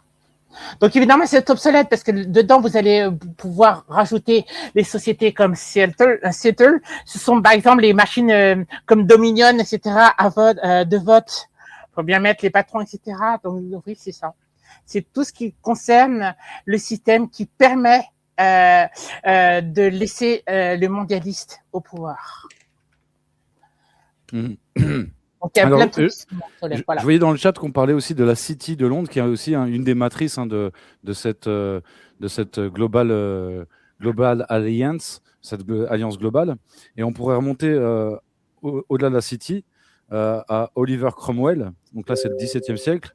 Et puis un petit peu après, donc effectivement, la famille Rothschild, notamment à la chute de Bonaparte, de Napoléon Bonaparte, qui a fait la main basse sur une partie des actifs de Londres en faisant courir la rumeur que c'était Napoléon qui avait gagné une des dernières guerres alors qu'il l'avait perdue. Oui, donc, ça c'était très intéressant d'ailleurs. Oui, tout à fait. Et il y a le sujet de Oliver Cromwell que je connais très peu, mais qui est déjà, je crois, si j'ai bien compris, le début d'une influence juive assez prépondérante en Angleterre, d'une certaine influence juive, parce que tous les juifs ne sont pas identiques, on le précise, mais voilà, ce sont les juifs auxquels je fais allusion, ce sont des juifs qui ont soif de puissance et d'influence. Oui, je comprends très bien, oui. Donc, comme je vous l'ai dit, c'est vrai que Assel, moi, je vous ai expliqué à peu près comment marche à peu près le système en gros, d'accord? J'ai plein de trucs, sujets à aborder aussi là-dessus, mais des sujets dont j'ai la maîtrise. Je voudrais pas être considéré comme quelqu'un qui va parler de quelque chose dont il n'en a pas la connaissance. Vous me comprendrez quand même. Il faut que je garde quand même une certaine crédibilité. Donc oui, s'il y a des trucs qui... donc comme vous voyez, je suis en train de vous montrer les entreprises. Donc on reconnaît comme Bayer, les fameux Bayer, etc. Et tout est lié. Là maintenant, vous commencez à comprendre comment marche le système. Et à quoi sert le groupe Bilderberg. Le groupe Bilderberg permet de jouer là-dessus. C'est pour ça qu'on disait il y a le patron de Bayer qui va aller cette année au groupe Bilderberg meeting de cette année 2026 par exemple, etc. Vous commencez un petit peu à comprendre comment ça marche et ça ne marche que sur influence. C'est-à-dire on utilise les médias. Les médias, c'est le seul moteur d'influence. Si tu vas dans le contraire des médias, tu as tout gagné. Et tant que vous suivrez les médias et vous ferez ce que vous disent les médias, mais vous êtes foutus. On restera tout le temps dans le système. Il faut sortir des médias et voir des médias alternatifs qui vous permettent de voir un peu plus large et de mieux comprendre comment marchent les choses. Donc, complotisme. C'est intéressant, Jean-Baptiste, le rôle des médias, parce que, pardon, le Christ, parce que ce qui est intéressant, c'est que tu ne nous parles pas tu nous disais tout à l'heure qu'il y avait deux journalistes qui étaient au Forum économique mondial. Donc, on a l'impression que ça fait quand même très peu comme influence. D'ailleurs, on les a pas nommés. Je ne sais pas s'ils souhaitent le faire. Parce qu'il y a plusieurs structures d'influence. Il n'y a pas que le World Economic Forum. On pourrait schématiser que le jeu d'influence, ça peut être le groupe Bilderberg. Et le cahier des charges, c'est le World Economic Forum. Oui, d'accord. C'est ça, en gros. Tu vois? Donc chacun, comme on dit, chacun a sa place. Il y a des gens, par exemple, au siècle, et nous, on connaît pas les gens du siècle. Des gens du siècle, il n'y en a pratiquement aucun qui sont au World Economic Forum, à part le maire, etc., qui s'en est donné quelques Français, mais il n'y en a pas beaucoup qui sont du siècle, qui sont du siècle. Par exemple, je n'ai pas vu les Arnaud, Delphine Arnaud ne fait pas partie du World Economic Forum. Delphine Arnaud? Non, Delphine Arnaud. Delphine Arnaud de la famille Arnaud, Bernard Arnaud. Oui, de Bernard Arnaud, par exemple. Oui. Alors, juste... Même Arnaud, j'ai pas vu Arnaud non plus, j'ai pas vu Arnaud. Faut pas partie de cela. C'est un autre, c'est différentes sphères. Tout dépend le niveau graduel. Je vais devoir vous laisser, mais juste avant qu'on se quitte, il y avait MMH dans le chat qui citait Pierre Hillard, qui a fait un travail monumental sur les réseaux mondialistes et notamment sur la création de la City. Donc merci MMH de me rappeler ça. Et donc sur tous ces sujets qu'on a évoqués, aussi bien le mondialisme, les réseaux mondialistes, donc je cite Pierre Hillard et aussi Youssef Indy qui a fait un gros travail notamment sur les réseaux d'influence du sionisme. Et puisqu'on a cité aussi dans le chat Epstein qui montre aussi différents niveaux d'influence et de réseautage. Il y a Aleister Crowley, c'est ça, Aleister Crowley, c'est ce fameux Crowley, voilà, qui a fait notamment ça touchait au sex magic. Donc là, on touche à des sujets occultes, et donc il y a tout l'occultisme aussi qu'on n'a pas abordé ce soir, mais qui est assez connexe à tous ces sujets qu'on a abordés. Je vais devoir malheureusement vous laisser. Je vous embrasse tous, et je suis désolé, j'ai des obligations familiales. Je vous embrasse. Il n'y a pas de problème. À bientôt. Merci. Au revoir. À bientôt. Merci à tous. Au revoir, Raphaël. On a dépassé l'heure d'émission. Je ne sais pas si les uns ou les autres. Luigi n'est pas encore intervenu. Peut-être que Luigi a une question à poser à Chris. Bonjour, monsieur Nadali. Mais j'en comprends pas. On n'entend pas. Il a coupé le micro. Voilà, vous m'entendez? Vous m'entendez? Oui. Voilà, Bonjour, professeur. bonsoir tout le monde. Donc, j'ai écouté, je voulais poser une question préalable. Quelqu'un d'entre vous a vu quelques-unes de mes émissions. Par exemple, celle qui s'intitule du 2 avril, Le baiser d'Israël, un héritage maudit. C'est une question. Quelqu'un a vu cette émission? Moi, non. Non, personne? Non. Personne? Non.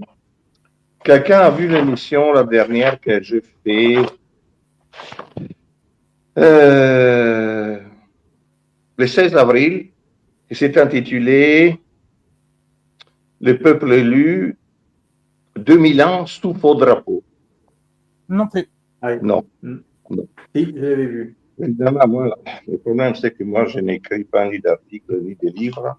Et je communique avec le public uniquement avec les émissions.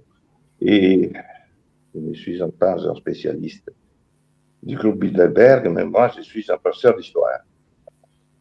Alors, le professeur d'histoire a un regard, bon, moi, d'abord, j'ai un regard qui est très rétrospectif sur les choses. Et tout ce que je vois sur les réseaux actuellement, moi, ça me donne l'impression d'être, comment dire, toujours des choses du journalisme. Un journalisme qui est, comme j'ai dit plusieurs fois, comme disait Jean Gabin dans le film Le Président, ne regardez pas les choses qu'on vous montre, regardez les choses qu'on vous montre pas. Alors, c'est très bien de parler de certains arguments, de certains groupes qui ont sûrement leur importance, mais relatifs, très relatifs par rapport aux racines profondes de la maladie qui infecte l'humanité tout entière. Alors, dans l'émission où je disais 2000 ans sur faux drapeau, je parlais des racines du sionisme. Je suis remonté parce qu'il faut aller très, très, très loin, parce que la bataille essentielle qui se déroule sous nos yeux et que c'est un peu la fin de cette histoire de 2000 ans de travail, c'est entre les juifs méchants, sont ceux qui ont, je sais que pour certaines personnes qui ne sont pas croyantes et qui ne considèrent pas le christianisme comme la base non seulement de la Méditerranée et de toute notre histoire. Moi, en plus, je suis italien. Vous savez, en Italie, ça se concentre, selon l'UNESCO, les 70% du patrimoine artistique mondial, 70%. Hein. Le reste, 30%, c'est partagé pour le reste du monde.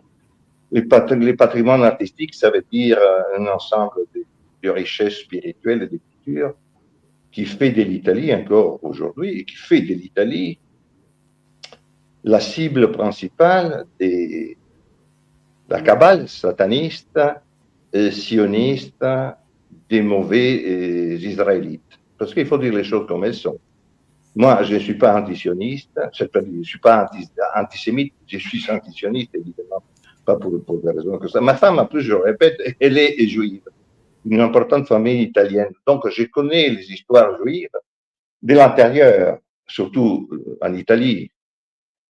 Le mot ghetto, je vous l'ai dit, vient de Venise, où les Juifs s'étaient installés autour du 1100, 1200, dans les quartiers qui s'appelaient du ghetto, parce que c'était les quartiers où il y avait l'arsenal qui fabriquait les navires, les galères, déjà pour l'Empire byzantin.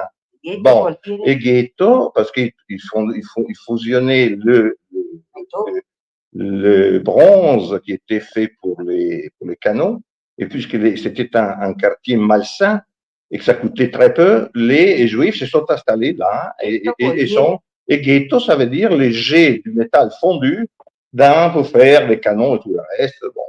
Donc, je connais les problèmes sionistes, les problèmes de l'intérieur, de très loin. On ne peut pas comprendre les événements qui se passent aujourd'hui dans le monde entier sans connaître les origines profondes. Il ne faut pas oublier que dans l'importance du fait que les mauvais juifs sont des déicides.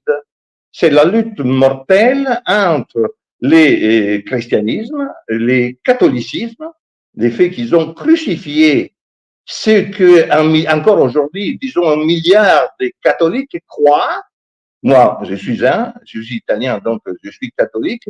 Ils ont crucifié notre Seigneur, mon Seigneur. Mais c'est pas moi, hein, il y a 1 milliard de personnes et plus. Et surtout, ce n'est pas le catholicisme, le christianisme, c'est la foi qui a façonné notre monde, notre planète pendant 2000 ans.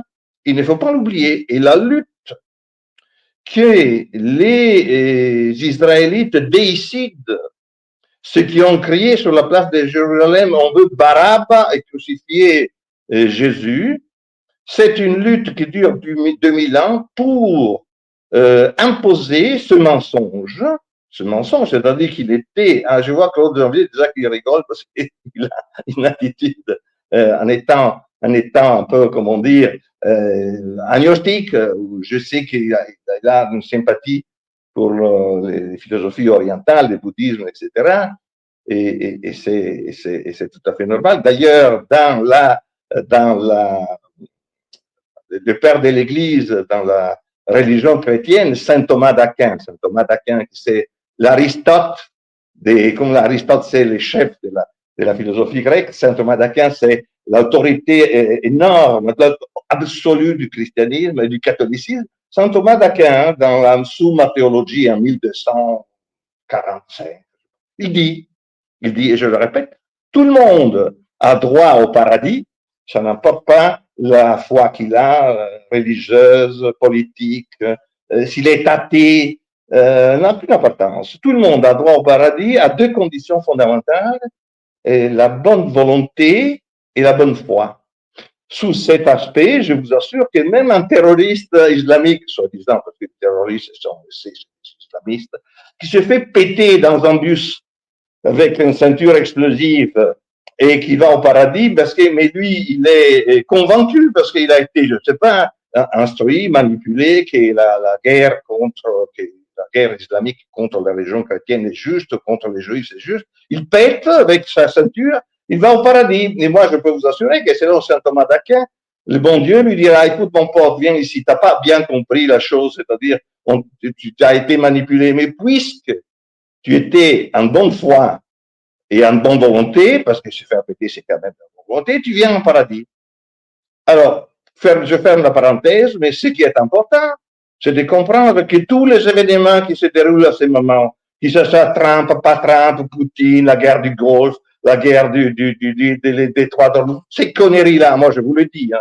Je l'ai déjà dit dans les émissions, mais je sais que il y a beaucoup de personnes qui regardent les émissions, mais pas parmi mes collègues.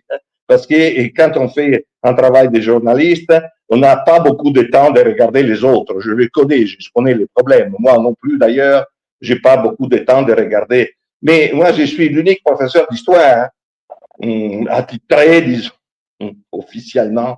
Alors, je voudrais partager avec tout le monde. L'émission était passionnante et je la recommande. On la retrouve sur le code chroniqueur de JSF ou sur la chaîne YouTube d'Éric Montana. C'était il y a 3 semaines. Hein, c'est 2000 ans sous faux drapeau. C'est vraiment passionnant. Ouais. Merci. Je te remercie pour la pub, mais c'est parce que ça doit être utile à tout le monde, parce que moi, j'ai 69 ans et j'ai dédié pratiquement toute ma vie, non seulement à la bataille, à la lutte, mais à la recherche historique, soit du point de vue personnel, soit du point de vue culturel, etc. Je voudrais pouvoir mettre à disposition de tout le monde des choses que je vous assure, parce que je le vois dans les publications, j'ai lu, j'ai fait, et je suis navré par le fait que, comme disait Jean Gabin, la majeure partie des gens regardent et parlent et discutent des choses qu'on lui met devant, et ils ne savent pas on fait diversion, on les éloigne du vrai problème. Je vous dis que tous les événements qui se sont déroulés depuis 2000 ans, je pourrais vous faire dans n'importe quelle histoire. Raphaël a parlé tout à l'heure de Cromwell dans une des émissions. Je parle longuement de Cromwell, de la réintroduction des Juifs et du rôle que les Juifs ont eu en Angleterre et les rôles que l'Angleterre a pris parce que les Juifs l'ont choisi, parce que l'Angleterre, c'était un pays qui était sans défense, parce que les Anglais parlaient l'anglais. Excusez-moi, mais l'anglais, ce n'est pas une langue. Hein. L'anglais, c'est un dialecte. Moi, je suis italien, je parle l'italien, le français, l'espagnol, je connais les grecs anciens, les latins anciens. Et, écoutez, les pauvres Anglais, soi-disant intellectuels, et la classe dirigeante anglaise qui avait été détruite par la guerre des 2 roses en 1500, les Juifs, ils les ont vus tout de suite. Ils ont dit, c'est un pays dans lequel on peut pénétrer avec notre virus et le transformer dans l'empire pour faire notre fer de lance dans l'impérialisme mondial, c'est l'Angleterre. Et l'Angleterre, effectivement, à partir du 1650, quand menace Ben Israël, qui était un juif séfarade portugais qui vivait en Hollande et qui a financé l'armée du nouveau modèle de Cromwell, qui a gagné, qui a tué Charles Ier et qui se sont installés en Angleterre à cette époque. Et qu'ils ont commencé à construire le pouvoir de la City. Mais pourquoi faire? Pour faire de l'argent? Les Juifs, de l'argent, ils s'en foutent totalement. Mais totalement. Ce qui compte, c'est que l'argent, c'est les moyens pour obliger le monde entier à régner le Christ et à croire à leurs mensonges. Parce que vous voyez que la guerre au Golfe, là, au détroit d'Ormuz, soit fait pourquoi? Parce que Trump, il se réveille les matins, mais que Trump, mais qui est Trump? Ou Poutine, mais qui est Poutine? Mais qui croyez-vous? Les pouvoirs des Juifs, c'est d'avoir les robinets switch. Vous savez, les paiements immédiats qu'on fait de toutes les énormes marchandises qui est produite en Chine et qui est distribuée dans le monde parce qu'ils ont réussi, à travers une histoire très compliquée et pas tellement, à transformer la Chine en une usine qui nous étrangle quand elle veut parce qu'en plus, les Juifs qui ont le pouvoir du switch, n'est-ce pas, ils peuvent fermer les transactions immédiates de transfert et le paiement des transferts de marchandises qui nous fait vivre tous. De la Terre du Feu au Canada, de l'Australie au Japon. Alors, et les buts. Ce rappel historique est très intéressant. Et je voudrais proposer qu'on retrouve tout ça sur votre émission, professeur. Mais je pense qu'on s'éloigne un petit peu du sujet. Première chose, Chris, est-ce qu'il y a moyen de mettre un petit peu de lumière dans ton salon? Parce que là, tu es oui, dans l'obscurité complète. Et la Oui. deuxième, et si tu peux en même temps écouter cette question, parce que je voudrais rebondir sur ce que dit le professeur Nadalé, c'est Oui. quand tu parles du peuple élu, est-ce que toutes ces personnes qui font partie du Forum économique mondial, de Bilderberg, de la Kabbale, etc., est-ce qu'ils se sentent une mission sur Terre, est-ce qu'ils se sentent le peuple élu? Écoute, Doc, j'ai besoin de dire encore deux choses, parce que sinon on ne se comprend pas sur certaines choses. Les groupes Bilderberg, c'est simplement un des plusieurs, comme la maçonnerie en général. Mais rappelez-vous, si vous ne comprenez pas que la lutte qui mène le sionisme et qui a guidé, c'est la destruction du christianisme. Parce que il y a ce mensonge, mais vous savez qui est dans le Concile Vatican II, le cardinal Béat est parti en 1962 pour aller en Amérique pour parler avec les blancs hybrides qui lui demandaient d'échanger dans les protocoles du Vatican l'exclusivité qui disait la religion catholique chrétienne, c'est l'unique religion vraie, c'est normal, c'est logique.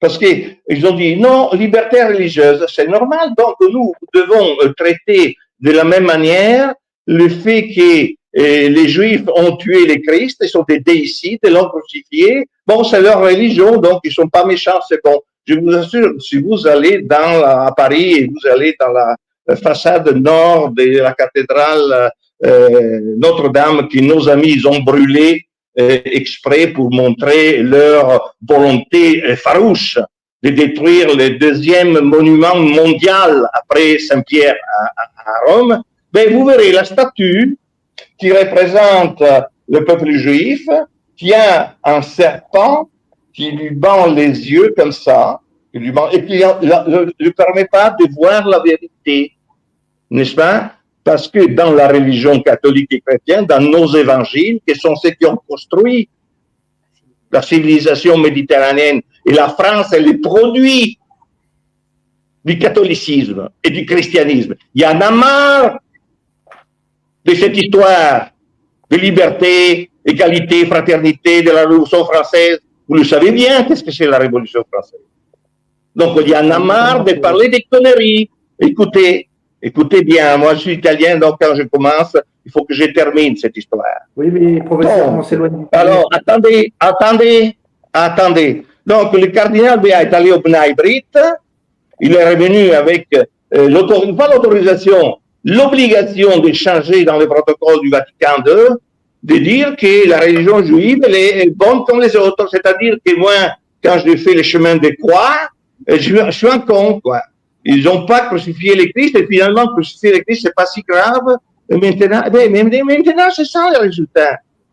C'est ça qu'ils ont déchristianisé la France, déchristianisé l'Italie, déchristianisé le monde tout entier, parce que maintenant, la nouvelle religion, non, mais c'est le consommérisme. Parce que Marx disait, la religion, c'est l'opium des peuples. Maintenant, on a inversé le truc. C'est l'opium est devenu la religion des peuples. Vous comprenez ça? Alors, tout le reste, Bilderberg compris, d'ailleurs, on ne parle pas des participants italiens au Bilderberg, qui est un des premiers, c'est-à-dire à l'époque de la fondation, les conseillers financiers, les responsables financiers du groupe Bilderberg, c'était un Italien lié au groupe Fiat, etc., etc. Parce qu'évidemment, on va trouver les traîtres du catholicisme et du christianisme dans l'endroit où le christianisme est le plus fort, c'est-à-dire en Italie. Donc, moi, j'invite tout le monde à réfléchir sur le fait que les méchants Israélites, qui sont des Satans, parce que Satan n'a pas choisi les Israélites parce qu'ils sont les plus méchants, non, mais parce que les Israélites, c'est des grands travailleurs, c'est des personnes sérieuses. Les Juifs, que je les connais, moi, c'est pas des allocataires, c'est pas des feignants. Les Juifs, c'est des gens qui bossent dur parce qu'ils ont un but dans leur vie. Et c'est des gens préparés, c'est des gens qui étudient, c'est des gens qui se sacrifient. Parce que Satan, il a dit, bon, moi, ces gens-là, je les connais depuis l'époque de Moïse. Parce que Moïse, quand il parlait avec les Juifs, il parlait pas en anglais, hein. Il parlait pas ni en italien, ni même pas en français. Quand il a parlé pour les 12 tables, il parlait en hébreu. Donc, c'est normal qu'il y ait un peuple qui connaît l'hébreu, nos amis les talmudistes et les kabbalistes qui connaissent la langue hébraïques, ils ont un avantage concret et très important, simplement que nous, à Rome, on avait inventé les latins, quoi, qui les dépassaient. Les Grecs avaient déjà fait les Grecs, mais c'était pas aussi. Les Latins avaient inventé les Latins, et après nous, les Italiens, on a inventé les Italiens. Et on les emmerde. On les emmerde parce que l'italien, c'est une langue qui est au niveau. Parce qu'au début, c'était les verbes, dit Saint Jean. Et sans les verbes, on ne fait rien.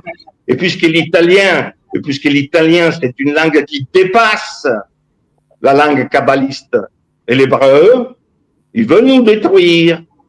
Parce que nous sommes les uniques, un moyen de démasquer leur mensonge qui est caché derrière toutes les mythes, les LGBT, les féminismes, les communismes, le bolchevisme, les connérismes. Vous comprenez, messieurs? Il faudra ouvrir les yeux, parce que sinon on perd notre temps, parce que ces gens-là, ils bossent dur. Merci, et si vous venez à Nice, et je termine, excusez-moi, venez à Nice à voir que la mode actuelle du monde oriental, que ce soit la Chine, la Corée, le Japon, surtout la Chine, il y a plein de Chinois, parce que je vous signale qu'à Chine, il y a la liaison directe Nice-Shanghai. Il y a plein de Chinois. Moi, que j'habite dans les Nice, il n'y a que des Chinois. Les Chinois découplent. Et heureusement, c'est bien parce que la pédérastie, c'est pas un mode en Chine, donc c'est des couples qui arrivent. Ils sont des couples qui viennent se marier dans les églises catholiques. Parce que eux, là-bas, qui sont influencés par les médias, ils sont influencés par la mode, comme tout le monde. Pour eux, l'Occident, justement, c'est le symbole de la pointe de la civilisation. Donc, les bouddhistes viennent se marier dans l'église. Et vous savez, ils font des photos avec des machines, d'appareils photo argentiques. Et réveillons-nous, hein, parce que nous sommes là encore avec non, là, ils sont des milliardaires. Il faut voir le public qui fréquente la Côte d'Azur. Il faut venir sur la Côte d'Azur à voir ce qui se passe. C'est la pointe de l'ange où toute la corruption du monde débarque. C'est le terminus. Ils rêvent tous d'y arriver ici. Donc, vous voyez, les Japonais, les couples chinoises, surtout coréennes, avec les machines argentiques, la femme qui est habillée à l'occidental, qui se marie à l'occidental, à la chrétienne. C'est bizarre. Et moi, j'espère que le bon Dieu, dans sa grand, comment dire, la clairvoyance a dit, bon, vous avez voulu faire du monde, et vous avez suivi la cabale sataniste, sioniste, et vous avez suivi le consommérisme, le consommérisme, il va vous prendre par derrière, et ça sera même, regarde, les Chinois qui deviendront un couple comme les islamiques d'ailleurs, pas comme l'islam, qui a été détruit, parce qu'aller dans les pays islamiques avoir les divorces, avoir que les femmes ils veulent être toutes habillées à la mode, avec les ongles comme ça, avec tous les produits, il y a 61%. Vous allez dans le Maghreb, il y a 65% de divorces. Vous allez à Téhéran, il y a le plus grand centre commercial du monde, où il y a tout, il y a Gucci, il y a Gucci. Il a été ouvert à faire la guerre, ils s'en foutent. J'aimerais bien qu'on revienne sur le sujet de l'émission. Je voudrais même faire, puisqu'on est à 1h30 d'émission. Mais le sujet de l'émission, le sujet de l'émission, c'est celui que je dis, elle fait aussi le sujet de l'émission. Parce que moi, je peux rentrer dans d'autres choses.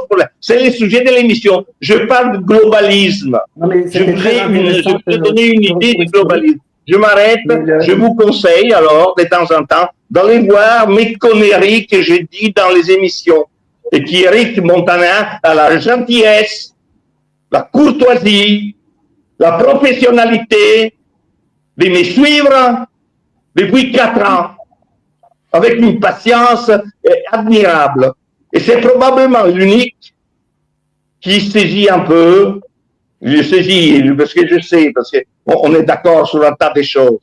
Parce que lui, c'est une personne qui, justement, même si qu'il n'est pas un catholique exceptionnel comme moi-même, d'ailleurs, j'espère que le jour du jugement dernier, le bon Dieu dirait, écoutez, vous deux, Luigi et Eric, vous n'avez pas vraiment compris le sujet, hein, mais vous avez mis de la bonne volonté et de la bonne foi, et alors venez au paradis, quoi. Et sur ça, j'arrête. Excusez-moi, moi je suis un Italien, je me réchauffe. Et je vous laisse. Alors, allez voir. Eric fait la publicité à mes émissions. Je remercie Raphaël qui a fait la publicité à mes émissions. Eric, il fait toujours la publicité à mes émissions. Si vous voulez donc, allez voir. Si vous voulez vous faire un peu de culture historique, parce que pour faire de la culture historique, il faut se faire de couilles comme ça, monsieur. Il faut étudier, transpirer et perdre la santé. Alors, allez voir qu'est-ce que je dis. Et que moi, puisque je suis un professeur normalement habitué comme dans l'université, je ne fais pas de débats. Je fais des cours, je fais des leçons. À la fin des cours, à la fin des leçons, si quelqu'un vient me voir, je peux parler, mais je ne fais pas de débats parce que je ne veux pas perdre du temps. Je veux simplement transmettre le plus de possible des sujets et donner des idées aux gens qui aillent toutes seules approfondir et à la limite amener à moi, que je ne peux pas tout faire tout seul, hein, de l'approfondissement de certains sujets. C'est tout. Bon, mais je voudrais je vous remercie de votre patience. Professeur, s'il vous plaît, merci beaucoup. Je voudrais faire intervenir à nouveau Chris Fletcher pour savoir ce qu'il en pense. Est-ce que, à son avis, est-ce que, à ton avis, Chris, les personnes qui existent, qui habitent, qui travaillent au niveau du Forum économique mondial, au niveau de Bilderberg, etc., se sentent investis d'une mission? Est-ce qu'ils se sentent un peu comme un peuple élu? Comme je disais, le peuple est divisé en deux. C'est-à-dire qu'il y a des gens qui vont soutenir le projet de Schwab, et généralement, c'est des gens qui sont un peu aveugles, qui ne mesurent pas les conséquences sociétales et sociales. Et il y a d'autres personnes qui vont plutôt suivre notre lignée, c'est-à-dire qu'on va se battre pour, comme on dit, nos libertés. Donc ceux qui sont investis dans le World Economic Forum, oui, ils ont des convictions qui sont, comme on dit, on pourrait dire qu'ils se sentent choisis et élus. Mais tout ça, c'est en train de se casser la gueule quand même. Il faut voir. Alors voilà, c'est ça qui est intéressant. Tout ça est en train de se casser la gueule. Qu'est-ce que tu veux dire par là, Chris? C'est-à-dire qu'il y a des choses que les objectifs qui sont tracés, en fait, comme on dit, prennent du retard. Et ça n'avance pas forcément comme le Web Forum le souhaiterait, comme Schwab le souhaiterait, comme Larry Fink le souhaiterait, etc., etc. Il va y avoir ce qu'on appelle une sorte de retournement. Par exemple, entre guillemets, Macron en coulisses se fait taper les doigts, par exemple, par BlackRock ou McKinsey. Eux, ils ont dit, nous, on n'a plus rien à faire en France, on repart aux États-Unis, par exemple. D'accord. Donc il y a des retards, il y a plein de choses qui ne peuvent pas se réaliser en fait. Et ça, c'est grâce. Ça veut dire que l'agenda 2030 ne sera pas tenu? Non, elle pourra pas. Non, mathématiquement, ça peut pas tenir la route. Par contre, vous allez avoir un sentiment. Ça, c'est une bonne nouvelle. Oui. Par contre, vous allez avoir un sentiment que les gens ont perdu, c'est-à-dire les battants, les gens pour nos libertés, etc. On aura perdu, d'accord. Ça, c'est simplement l'apparence qu'on va donner. Mais dans le fond, quand vous regardez les trucs, en fait, beaucoup de choses sont en train de se détruire. C'est-à-dire que vous allez avoir l'OTAN qui est en train de s'autodétruire. Vous allez avoir, qu'on s'appelle l'Europe, elle va devoir être configurée différemment. Enfin, il y a beaucoup de paramètres qui fait que dans l'agenda 2030, ça va pas pouvoir tenir. Donc, si par exemple l'Europe est en train de flusher et disparaît, 80% des lois qui ont été pondues en France étaient en faveur de ce que veut demander l'Europe, d'accord? Mais ça tombe à l'eau, ça devient complètement caduque.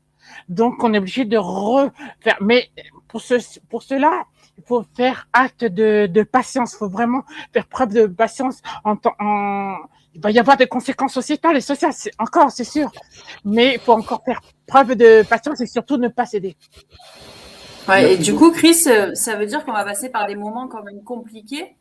Oui, là, c'est la période où on va traverser 2026-2027. Ouais, toi, tu parles de réorganisation de l'UE. Enfin, moi, j'aurais plutôt tendance à dire explosion de l'Union européenne. Bon, à voir. Après, on n'est pas devin, évidemment. Hein. On apprend à lire. Tu as raison. Non, c'est bien une explosion, c'est une exposition. Mais vous n'aurez pas. On dit l'Europe va disparaître. Pas comme vous le pensez, dans le sens que, en fait, l'Europe va exister, mais elle aura moins d'influence par rapport aux nations. C'est-à-dire que les nations vont renaître et la reconfiguration de l'Europe sera complètement différente. Tu vois ce que je veux dire? C'est pas une disparition comme on l'imagine. Ah ben il y a non, il y a quand même des gens qui vont dire on a quand même besoin des uns et des autres, c'est ça. Mais ça sera plus dans l'esprit de Leyen, des gens comme ça. Est-ce que tu comprends? Et ça c'est intéressant, mais ça c'est intéressant et c'est ce à quoi on travaille nous tous là sur cette chaîne et d'autres bien sûr sur toutes les chaînes des médias alternatifs. C'est ne pas quitter un bourreau pour retrouver un nouveau bourreau, un nouveau tyran. Non. Là, on a heureusement la pression des peuples. C'est la pression des peuples qui va tout faire flécher, en fait. Non, parce que là, on a Claude qui est sceptique. Non, c'est. Oui, je suis. Alors, excuse-moi, Chris, je prends la parole 2 secondes, mais je suis un peu plus sceptique parce qu'il y a une majorité de gens quand même qui sont léthargiques, hein, je veux dire. Et oui. Je suis désolé de le dire, je vais le dire à l'antenne quand même, et je vais le dire en espagnol, ça atténue un peu la chose. Il y a beaucoup de gens qui... Ouais, non, je sais pas le dire en japonais. Il y a beaucoup de gens qui manquent de corones. Je veux dire, voilà. Ouais, non, mais moi, je voulais pas dire le mot, mais je l'ai dit en espagnol. Mais en réalité, il faut avoir un certain courage pour dire non. Il faut avoir un certain courage pour s'opposer aussi à des lois liberticides et simplement pour s'opposer, dire non. Et je suis désolé, j'ai trop vu d'exemples dans ma vie jusqu'à présent où les gens manquent totalement de courage, c'est-à-dire qu'ils se déballonnent. Ils se déballonnent parce que faut pas, sur la philosophie qui malheureusement est toujours au premier plan, et la philosophie c'est je veux pas d'emmerde. Oulala, pas d'emmerde, faut rester sous le radar, faut surtout pas prendre de décision, oulala. Un problème, il est là. Et il y a encore trop de gens qui sont dans cette... Voilà. Et pas uniquement en France, hein. Pas uniquement en France. Justement, et je le précise, ces gens-là, comme tu le dis, il faut qu'ils en bavent. C'est pour ça que ça ira jusqu'au bout. Et je pense que c'est la nature qui va faire comme ça. C'est que il faut que les gens en souffrent pour qu'ils comprennent, pour qu'ils se défendent. Et justement, c'est cette catégorie-là qui va être entre guillemets éliminée. Et oui, parce qu'à un moment donné, ils vont plus pouvoir survivre parce qu'ils vont vouloir se plier aux exigences et mathématiquement, ça peut pas tenir sur le plan comportemental. Chris, j'ai encore une autre chose pour te répondre à ça. Tu as effectivement partiellement raison, mais le problème, c'est que quand tu prends par exemple Emmanuel Macron, qu'est-ce qu'il a fait en 2 quinquennats quasiment? Il a acheté la paix sociale. Chaque fois qu'il y a eu une crise, il a augmenté les petites primes, il a fait des petits cadeaux, le chèque énergie, le blidi, le blabla, le machin, le nani nana. Oui. Résultat des courses, il a organisé une répression sanglante, je dis bien sanglante, des Gilets jaunes.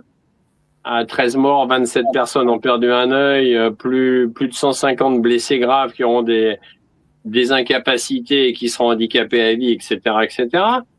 Et après, il achète la paix sociale. Et malheureusement, les gens, quand ils n'ont pas beaucoup de moyens, ils marchent dans la combine. C'est-à-dire, il achète la paix sociale. À chaque fois qu'il y a une nombre de crises qui arrivent, il achète la paix sociale. Et ça marche. La preuve, ça marche. Est-ce que les gens, aujourd'hui, il y a 15 800 000 pauvres, quand même, en France, chiffre documenté, hein. Est-ce que les gens sont dans la rue, les 15 800 000 pauvres, là? Non, ils sont pas dans la rue. Pourtant, s'ils étaient dans la rue demain, à 15 millions de personnes dans la rue, là, oui, ça changerait la donne. Je veux dire, c'est pas les quelques escouades de gendarmerie et de CRS qui pourraient faire quelque chose, quand même. Non, de ce côté-là, moi, je pense pas qu'il va y avoir plus de 15 millions dans la rue. Ils seront même pas dans la rue. Là, on a la faiblesse ils ne seront pas dans la rue, c'est bien ce que je dis. Non.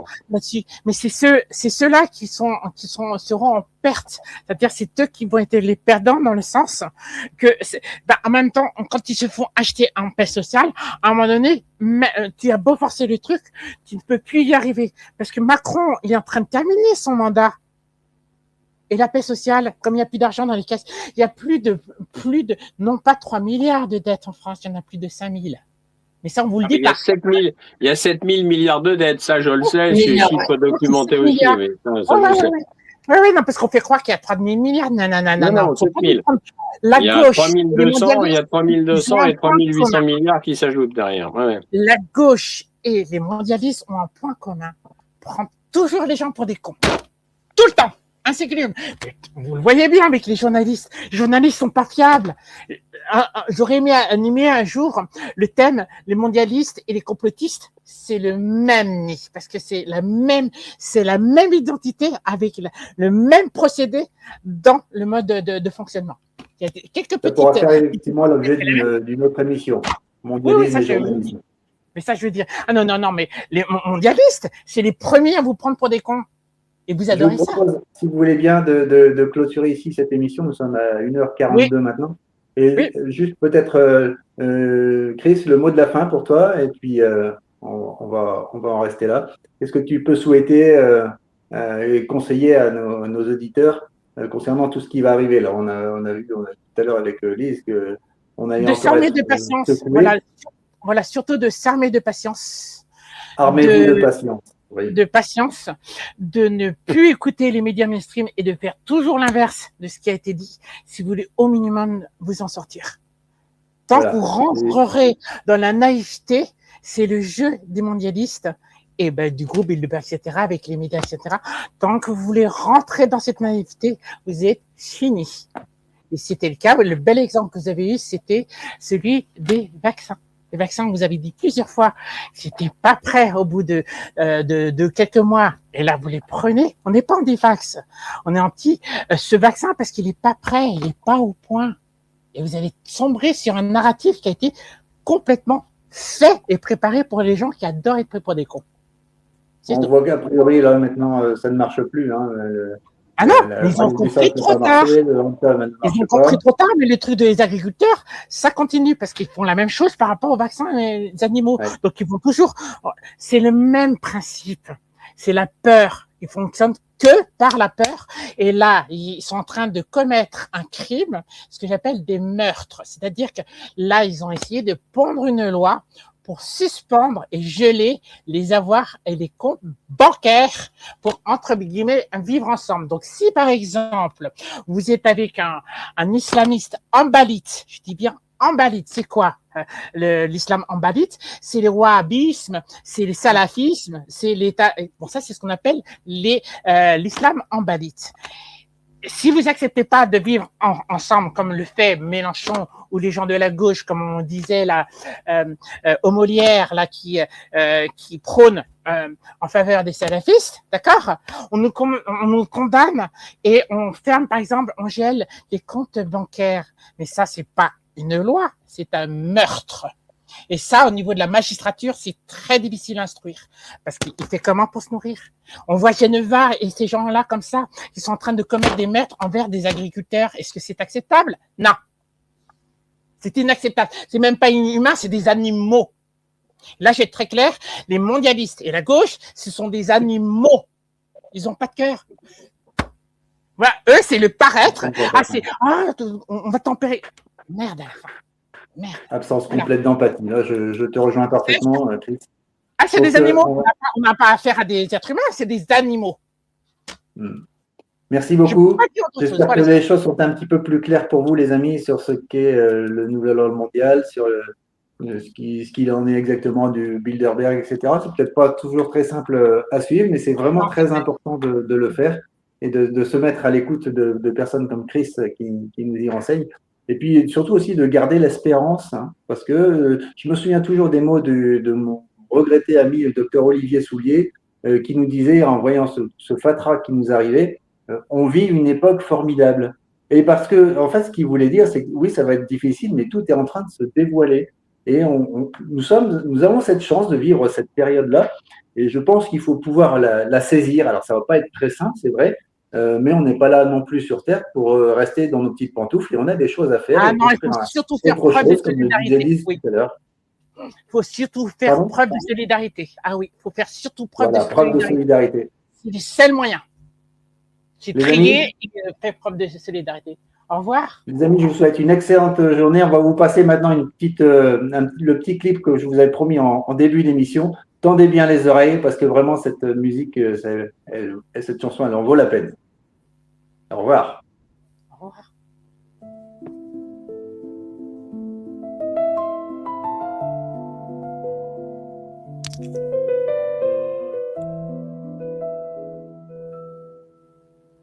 On avance, on espère, vers un monde qui renaît.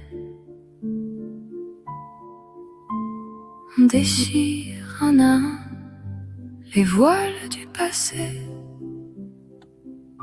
Et même si la nuit est longue, on sent qu'elle va finir.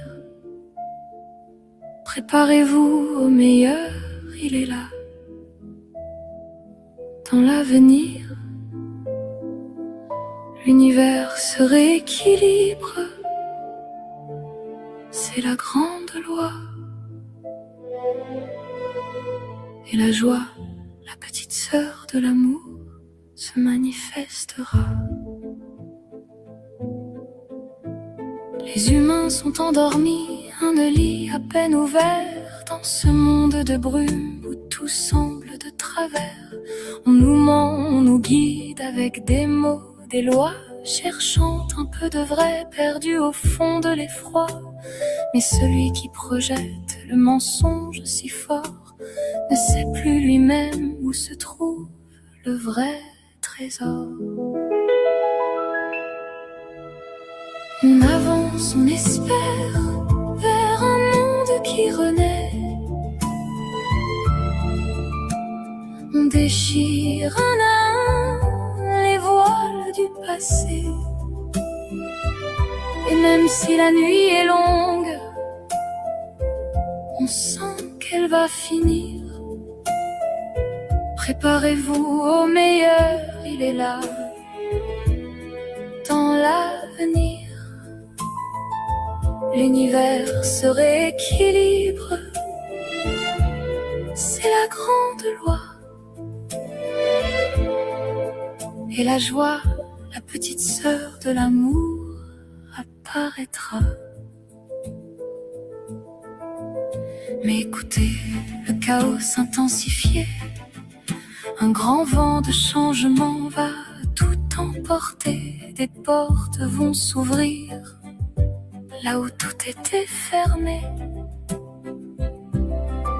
Il faudra comprendre avec le cœur, se positionner, se remettre en question pour laisser l'inéluctable prendre sa place. On avance, on espère un monde qui renaît. On déchire un à un les voiles du passé. Et même si la nuit est longue, on sent qu'elle va finir. Préparez-vous au meilleur, c'est notre avenir. L'univers se rééquilibre, c'est la grande loi. Et la joie, la petite sœur de l'amour, apparaîtra. Nous ne sommes pas les maîtres, juste des éphémères. Dans ce monde qui accueille nos âmes sur cette terre, pour expérimenter la matière, pour grandir et pour aimer. Bientôt, une nouvelle fréquence va tout transformer. Ce monde ne sera plus jamais ce qu'il a été. Il vibrera d'une autre et sublime vérité.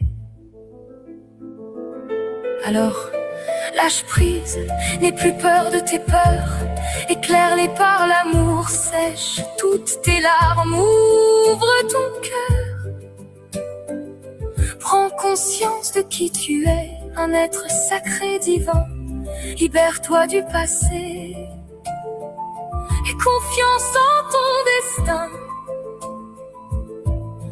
Même si les lois sont folles et veulent nous contraindre, tu peux rester libre et sourire à la vie. On avance, on espère, vers un monde qui renaît. On déchire un à un les voiles du passé. Et même si la nuit est longue, on sent qu'elle va finir. Préparez-vous au meilleur, il est là, dans l'avenir. L'univers se rééquilibre, c'est la grande loi. Et la joie, la petite sœur de l'amour, se manifestera. Demain, tu peux te réveiller avec un cœur nouveau, une conscience plus vaste, un amour bien plus beau. Il faut l'accepter, se pardonner et avancer sans un bruit, en laissant cette énergie nous transformer. Alors, préparez-vous, la joie peut revenir. Et avec elle, le monde nouveau va enfin s'ouvrir. On avance, on espère, vers ce monde qui renaît. On déchire un à un les voiles du passé. Et la nuit est si claire qu'elle nous éclaire. Préparez-vous au meilleur, il est là maintenant. L'univers se rééquilibre et la joie, la petite sœur de l'amour, fera son grand retour.